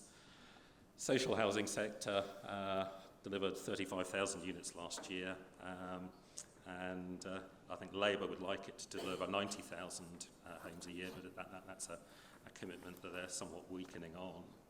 So in a room full of financial experts, I don't have to tell you that we're still some way off that 300,000, 60,000 short. Savills has predicted that the build-to-rent sector over the next decade could deliver 30,000 homes a year. So the message should go out strongly that BTR can help any political party get closer to that magical 300,000. In fact, if we go by those numbers, it halves the housing deficit that the Labour Party or any party in government next would face. I've often wondered whether we should sort of have a housing target for BTR. It has been done once, and that if we go back to the start of the sector, Sir Michael Lyon's review for Labour back in 2014 for the 2015 election suggested that there should be a BTR target of 8,700 homes for that. That was then 2020. To be fair, Sir Michael was a tad conservative, as we actually delivered 13,000 homes in the sector that year. Skip over the next slide, but wanted to focus on planning. Obviously, we're all pretty aware now of the narrative, the blockers and the builders that Labour has sort of centred on. It has been good to see, however, I think, that clear blue water emerging between the government and Labour, with the latter recognising the contribution that planning can make to growth. And we've certainly had a lot of conversations with them in that regard. Looking at BTR more specifically, there are now 200 local authorities that have had some experience of a build-to-rent development in their locality and application, going through an actual development that's been delivered. Back in 2018, we secured recognition of build-to-rent and the use of discounted market rent as the affordable product in the National Planning Policy Framework, with also detailed national build-to-rent planning guidance. The split at that time was quite important between the two. There was a lot of discussion as to what should go in policy, what should go in guidance. You want the bits that you want to be flexible in the guidance rather than the policy. There is a chance government is is a stated aim is to look at the National Planning Policy Framework next year, so there is an opportunity to perhaps rethink that. Have we got it right in terms of that split between policy and guidance? Yeah, what is clear in the sector is that it continues to encounter challenges at a local level. Some of those I think are specific to build to rent, but others I think are more just general problems that all developers face. A lack of local plans, poor resourcing of the planning system, long drawn out viability assessments, etc. Labour's proposals, I've sort of put the main ones up on the slide there that Keir had sort of set out in his speech. The package is something that the Labour Party is very committed to. It said it would deliver in the first 100 days of being a government, so these are things that they want to take into effect quickly to try and stimulate that growth in the economy. It's not radical stuff, but I think reasonably sensible. Resourcing is not going to improve overnight, but bringing in things like super squads for larger applications should help the sector.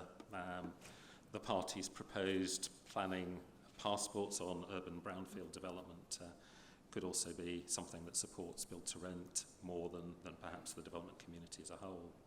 And Labour, good to see some of the things they're not pursuing as well, such as the infrastructure levy, which I think would be particularly harmful to build to rent. Rental reform will happen. If it's not by this government, then it will be the next one. Our focus has been on ensuring that the system that will rely far more on the courts ensures that the courts are fit for purpose. I was therefore really pleased to see over the last couple of weeks that the Secretary of State, Michael Gove, made it a condition that Section 21 abolition would not progress without court reform being delivered. We still need to interrogate that in terms of actually how is that improvement in court reform defined. My primary fear now is that we end up with a future government that maybe dispenses with that twin track approach, and the implementation of the abolition of Section 21 progresses without the delivery of court reform. We have to get across the message that court reform is not just a nice to have, but is essential, and we're up before the Bill Committee in 2 weeks' time to do just that. Rent controls, I just don't see happening in England. We've had several announcements now. Lisa Nandy, Rachel Reeves have come out and said no, it's not on the party's agenda to bring forward rent controls. Jeremy Corbyn, I think just in the last day, was expressing his disappointment with the party's position. Probably not unhelpful from our perspective. Thank you, Jeremy. In Scotland, obviously, dynamics are very different. The Greens and the SNP very much pursuing that agenda. I wanted to finish on just a couple of slides. The survey that we've taken them from is quite dated, but when Build to Rent was starting, we did a tracker survey, 3 years, where we looked at MPs' views of Build to Rent. I'd obviously noticed the piece that Cavendish had put out recently, and any, I think, data that's giving insight on the sector is really welcome. I'd thought that looking at polling and polling of MPs particularly, it's really important to think about what question you're asking and also the supporting information you provide. So for this particular survey, we provided about 2 paragraphs of information on Build to Rent, bearing in mind this was 2018. I don't think from the survey results that MPs are naturally hostile to the build to rent sector. Curious perhaps, cautious, but as you can see, 3/4 were supportive of build to rent, although only 20% strongly so. So converting some of those maybes, those sort of tend to be to strong support is obviously a task in hand. There was not a great deal of negativity either, only about 15%. And you have to bear in mind at that time, we had a Labour Party that was far lefter than it is now, and it was mainly Labour MPs that were more questioning of the build-to-rent sector. And then another question we asked in that survey was, clearly MPs, of course, they want more social housing, but we asked them where they saw actually an increase in supply coming from over the next 5 years, and build-to-rent actually came out top. We were in a different place and time, I think, in 2018, but I don't think this will have changed appreciably. I think politicians still see, I think, a strength in the sector in terms of its contribution to supply. It has been a pleasure presenting to you. I hope I've done my job in sort of setting us up for what should be some lively discussion, actually. Thank you, Ian.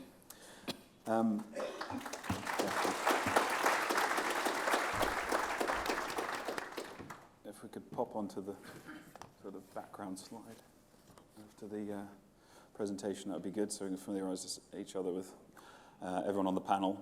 So I thought it was interesting, just on that last slide there, where there was a headline, or just in the small print, where it said there was scope for the sector to encourage and support BTR through engagement with MPs, and I think that's definitely something that we're looking to do now and into the future, particularly where we've got a possible change in government. I think, so if we sort of posing this question, investing in BTR in today's political landscape, I guess we've got a number of things that are headwinds that are outside of purely political areas, but it's pertinent and timely to be talking about this topic. So we've got a number of key advisors and one of the sector's, I suppose, newer entrants in Citra Lloyds here as well. So it would be really helpful, I think, if perhaps we go through going from Hung Wei to Chiara and then on to Corinne in terms of what have you been up to in the last 12 months and then just the wider sentiment given the backdrop that Ian's shared with us. So Hung Wei, if you'd like to. So thanks for the time. Just quickly, my plug, some of you might not have heard us before, but DC Advisory, we used to be the old Close Brothers corporate finance business. I run the real estate team. A large part of my business is capital raising in the residential space, but also in healthcare, data centers, infrastructure, etc. I think really quickly the summary of the last 18 months, I think Q1 last year was super hot for single family housing. Multi-family housing tailed off a little bit, and then, as we know, everything happened, and the market has become very difficult. We've moved from an equity market to a debt market, so it's very much a story of 2 years. I worked with, last year, in the room, a company called Godwin Developments. We ran a big fundraising process for them and teamed them up with a large US organization. And we also financed a build-to-rent scheme in Manchester as well. So, good. Chiara? So I'm Chiara Zuccon, and I lead a residential debt team in CBRE. Been at CBRE for 5 years, and I'd say the last 5 years, 90% of what we were doing was build-to-rent development debt, so acting for borrower raising debt. This year has been very different. So starting the year, we did quite a few land bridges.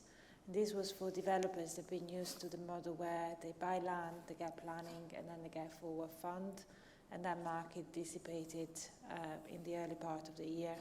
And those land loans came in to fill that gap, to help them take the schemes forward and give them more time to find the forward fund, which, I mean, that market has reopened in fact. We've also, that balance has completely switched from doing development financing. This year is very much refinancing focused, and that's the majority of what we're doing. We are actually, we closed a development loan earlier in the year, and we are in the process of closing another, but they're till in the ground, and that we can talk about it in a little bit of time. That really impacts the deal flow and the lack of deal flow that the lenders are seeing, creating huge competitive tension. And Corinne, perhaps if you can share a little bit about what Citra's been up to. Yeah, so Citra Living, obviously very new to the market, but and our investment strategy is continuing to evolve. But as part of the wider Lloyds Group, we're committed to supporting people with their housing needs, whether that's home ownership, whether that's social housing, whether that's rental. And our ambition really is very much the mid-market customer. And we're looking to work with a handful of sort of strategic partners, both house builders and mid-cap developers, that sort of share our core values and work in partnership. Will work in partnership with us to invest through the cycle, so that we can scale our business quickly. So I suppose, yeah, this year for sure has been challenging, but we have made really good inroads into the market. So we currently have 825 operational homes across around 20 sites. We've got another 1,700 in the pipeline, bringing our sort of our total portfolio to about 2,500. So we've deployed a lot of capital, this year, and it is, it's fair to say it's a mixture. It's a mixture of single-family housing and apartments, multifamily housing, but there has definitely been a pivot towards more of that single-family housing structure, and that's where we see our sort of core customer base.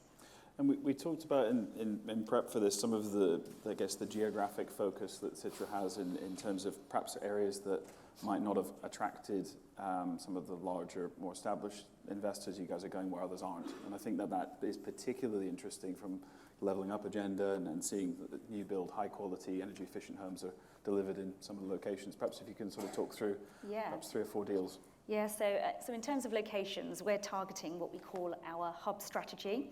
So that's a sort of balanced approach across the major regions in the UK. So we look at assets sort of around a 45-minute drive time from each other.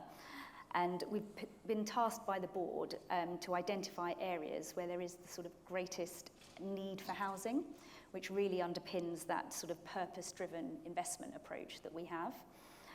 So ideally, we want to build hubs of around 800 to 1,000 homes and recruit small local teams to become more visible as part of our management structure.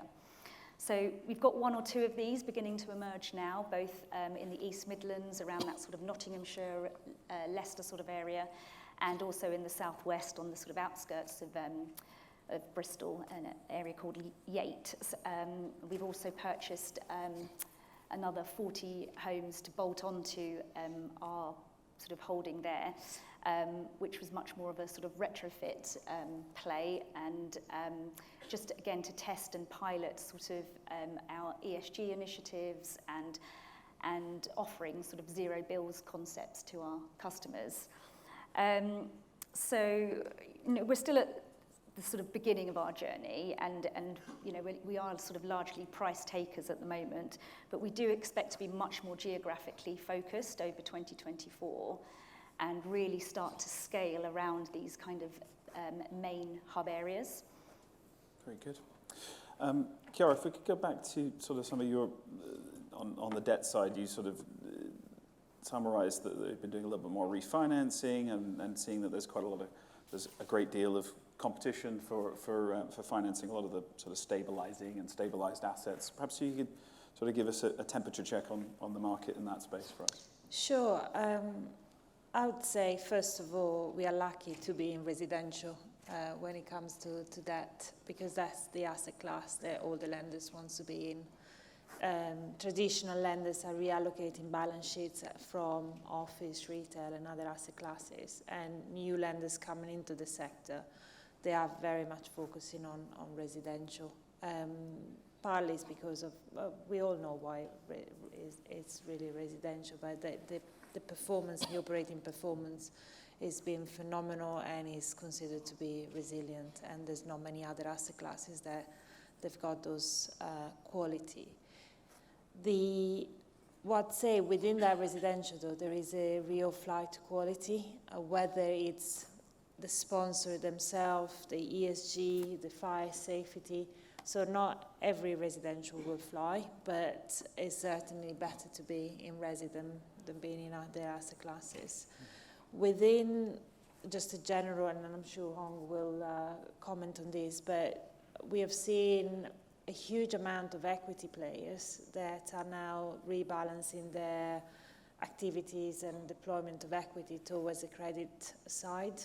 So there's more capital that's come in to deploy to the UK and to the residential sector, which really increased the competitive tension. The fact that we haven't seen that much deal flow and the additional capital, we are seeing some phenomenal pricing when it comes to margin and fees rather than clearly the underlying interest rates, which have, you talked about it earlier, they've, significantly gone up. But yeah, we are achieving really good terms, especially for development finance.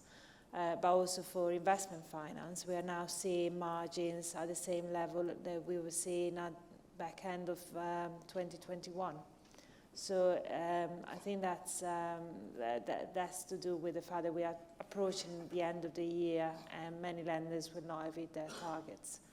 So it's a good time to be a lender, to be a borrower, and to be out with good schemes. If there are any, but it's difficult to get the good schemes to stack up. So it's chicken and egg. And Hung Wei, could you give your perspective? Obviously, you've got some live opportunities that you're flowing through. How's the current market impacting some of your live deals? Yeah, so I think stack up. That's the key thing.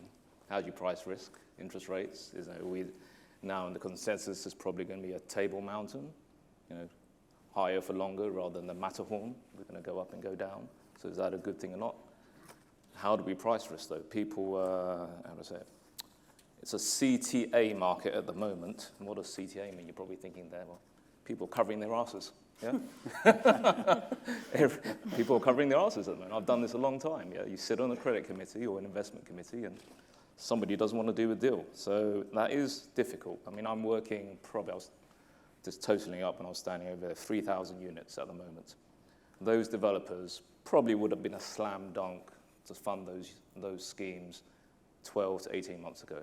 Now we're having to work really hard to get the profitability levels to stack up, let alone forward funding, but we're looking at debt, whole loan structures, preferred equity, etc.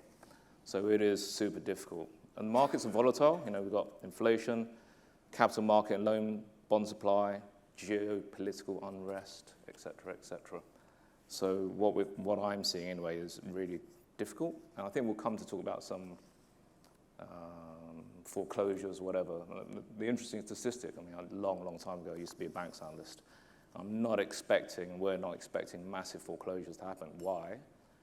So back pre-Lehman Brothers, tier 1 capital ratios for banks were around 2 to 4%.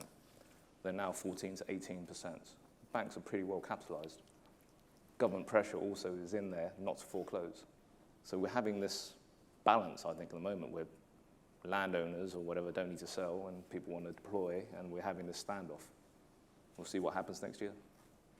Well, next year's a good segue into perhaps getting a bit of a view of, clearly, I was watching a brief podcast trying to figure out when the election was likely to land, May versus sort of October, I think was the two options, and potentially as late as January 25, from what I understand. Yeah. But it feels like the phrase that was used was Sunak might choose to encourage it sooner rather than later. But Chiara, perhaps if we can turn to you for a second. Clearly, are you seeing that there's sort of pricing in of the impact of the equity and debt markets with the election looming, or are things sort of, is there a bit of caution, or is there a bit of let's get on with it before the election? I think the risk with elections is always that everything stops and no deals are happening, both on the credit and the equity side.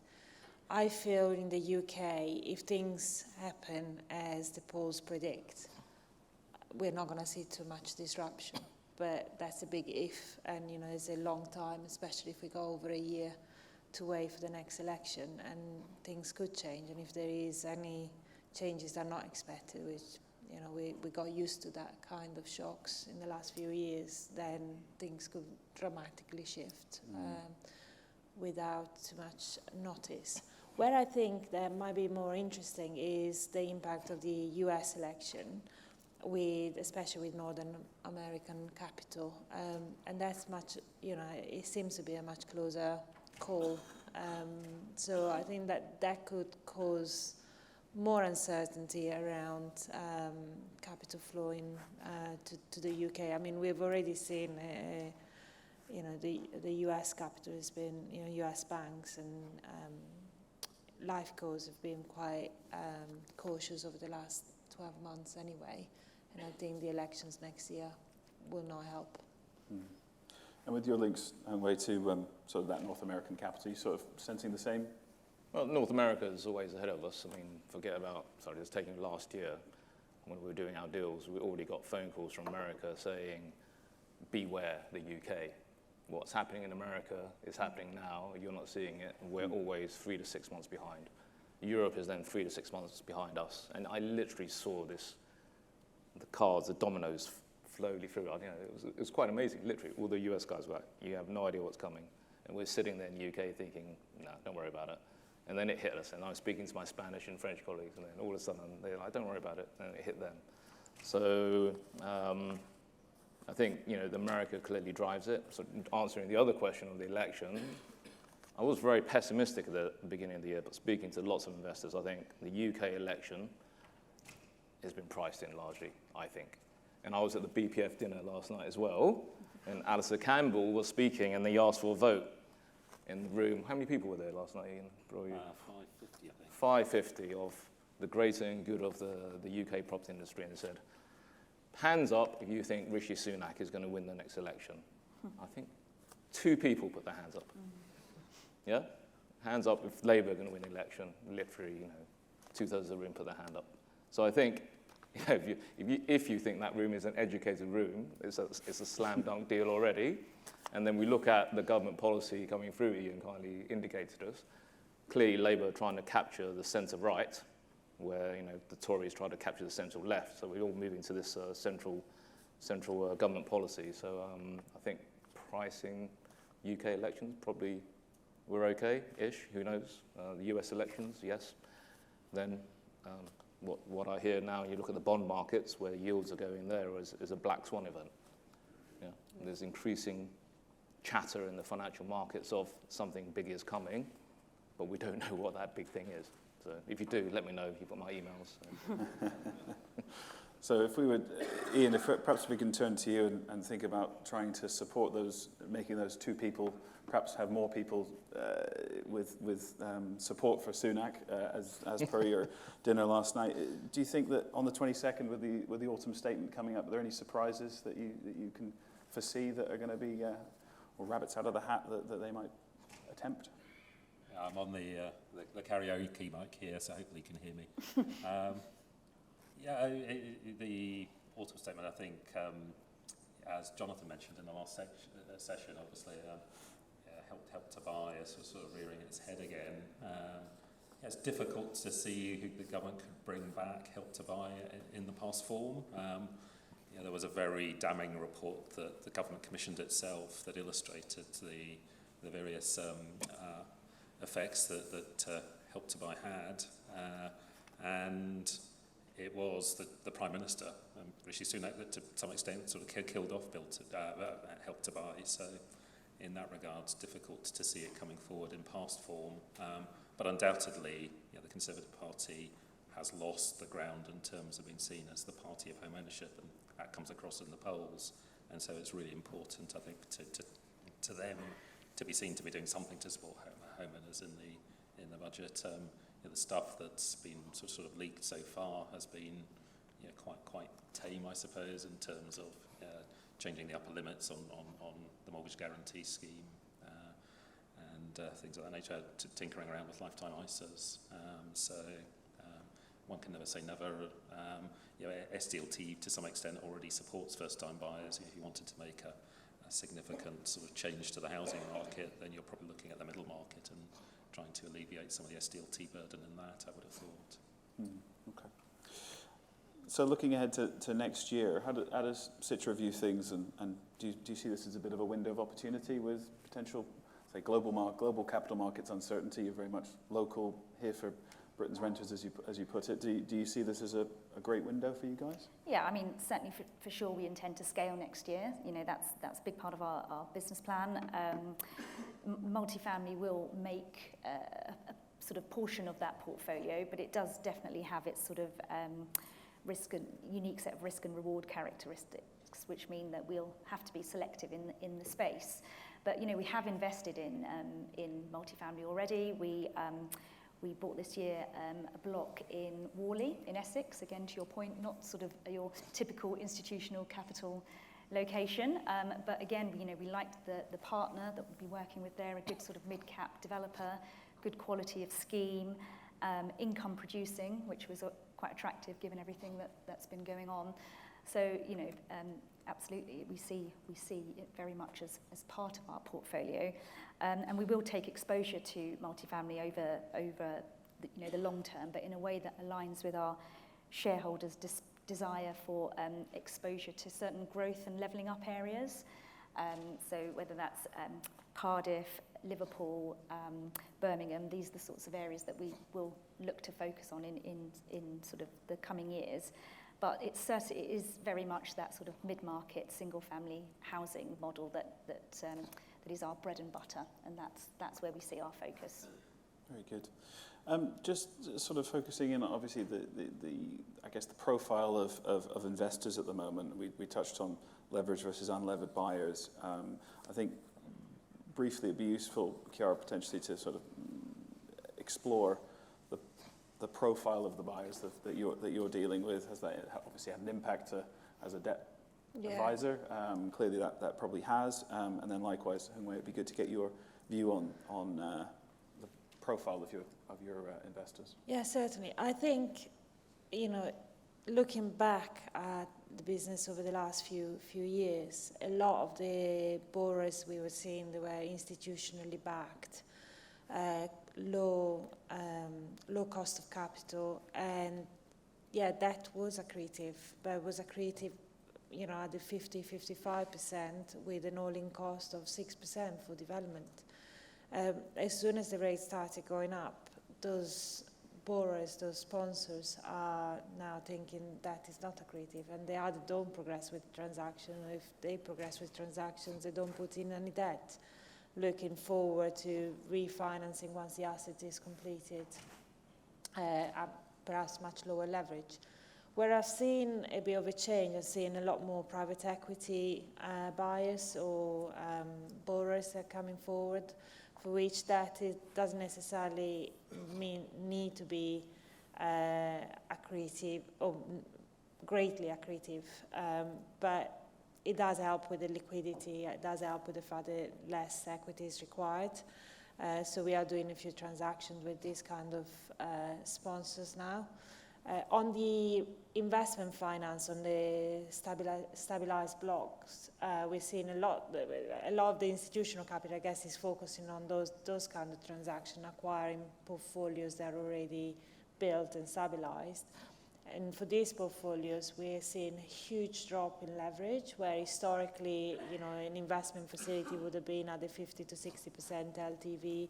We're now seeing these institutional sponsors coming to us for 20, 30, 40% max leverage. And so it's not necessarily been an exercise where money are needed. It's just, it does help a little bit with the returns. It's very low risk, and it can be refinanced. The other thing is debt and investment term are not matched. So whilst the investment term might be very long term, we are finding everyone wanting to be 3 to 5 years max. They're not wanting to commit longer term because no one wants to look back and think we just fixed it at the wrong time in the market. No, it's interesting, isn't it? So roll back a few months, it was all about no leverage. I mean, there wasn't much leverage available straight after Trustonomics. It's come back. There is actually ample liquidity, but then you sit there and you run these appraisals and you speak to our private equity clients, all in development debt, well, like 8 to 10% with a high street bank, 12, 15% with a whole loan structure or whatever else. It's not accretive anymore. So you have to be able to, I think a lot of people are looking on an unlevered basis and levering it out later when the rates theoretically come down. If you believe in it will come down, debatable. So we're having, anyway, I'm finding I have to be very creative with our clients to be able to make this stack work. because it's not working for lots of people at the moment. Debt rates are at 8 to 10% with a bank, and you're doing build to rent at 4.25, 4.5, 4.75. There's a dislocation there. So where's the V? Where's the value? What's the number? And that's to be proved, I think, over the next 12 to 24 to 36 months or so. Mm-hmm.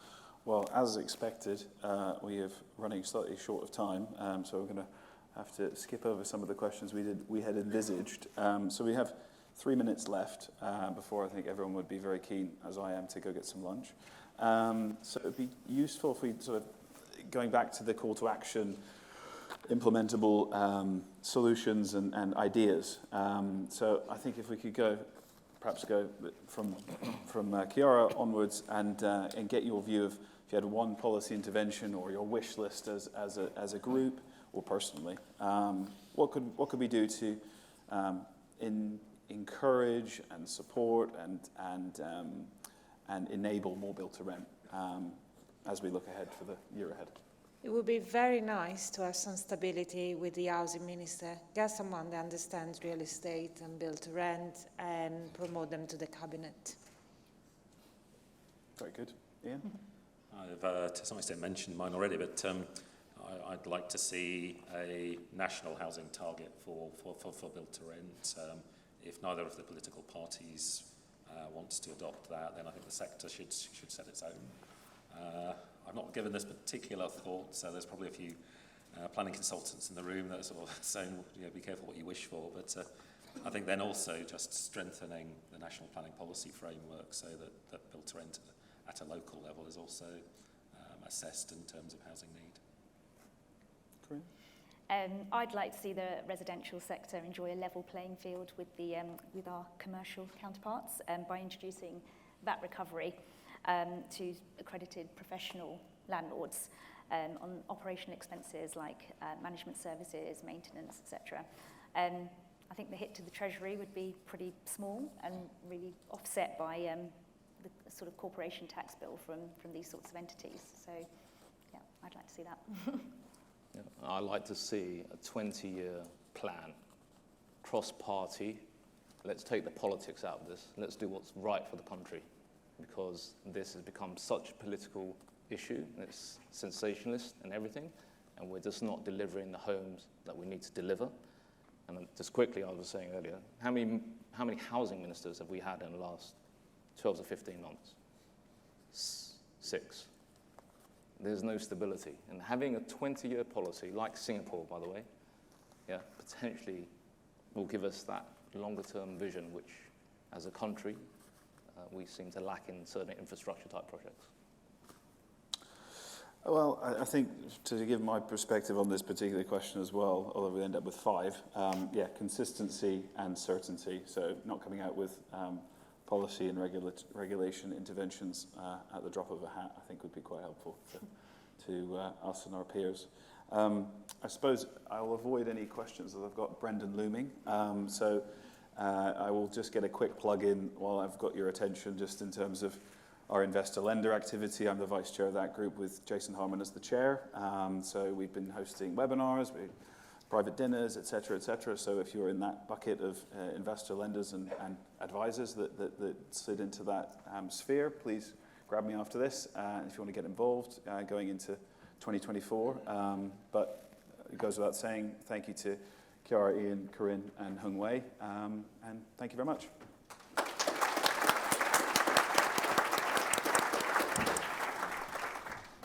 Another call for certainty from our investors. I think it's very clear we need a very coherent industrial policy here to pull all this together. So thank you very much for this panel. What a morning it's been. We've covered so much. I'm sure everybody is very pleased that we now have a break of only 45 minutes for lunch, and when the dong goes, I think there'll be an announcement outside. You will have to go to the respective rooms, or the 4 rooms, for whichever sessions you choose for the afternoon. The QR codes are dotted around the place, and there's a map on there, and all the sessions are listed there. So please go and enjoy your lunch. If you have any problems about where to go, the UKA staff are around, and the conference team are all wearing black. So if you see someone wearing black, you can ask them where to go. So enjoy your lunch. We'll see you at 2:15. That's when we're kicking off again. Thank you.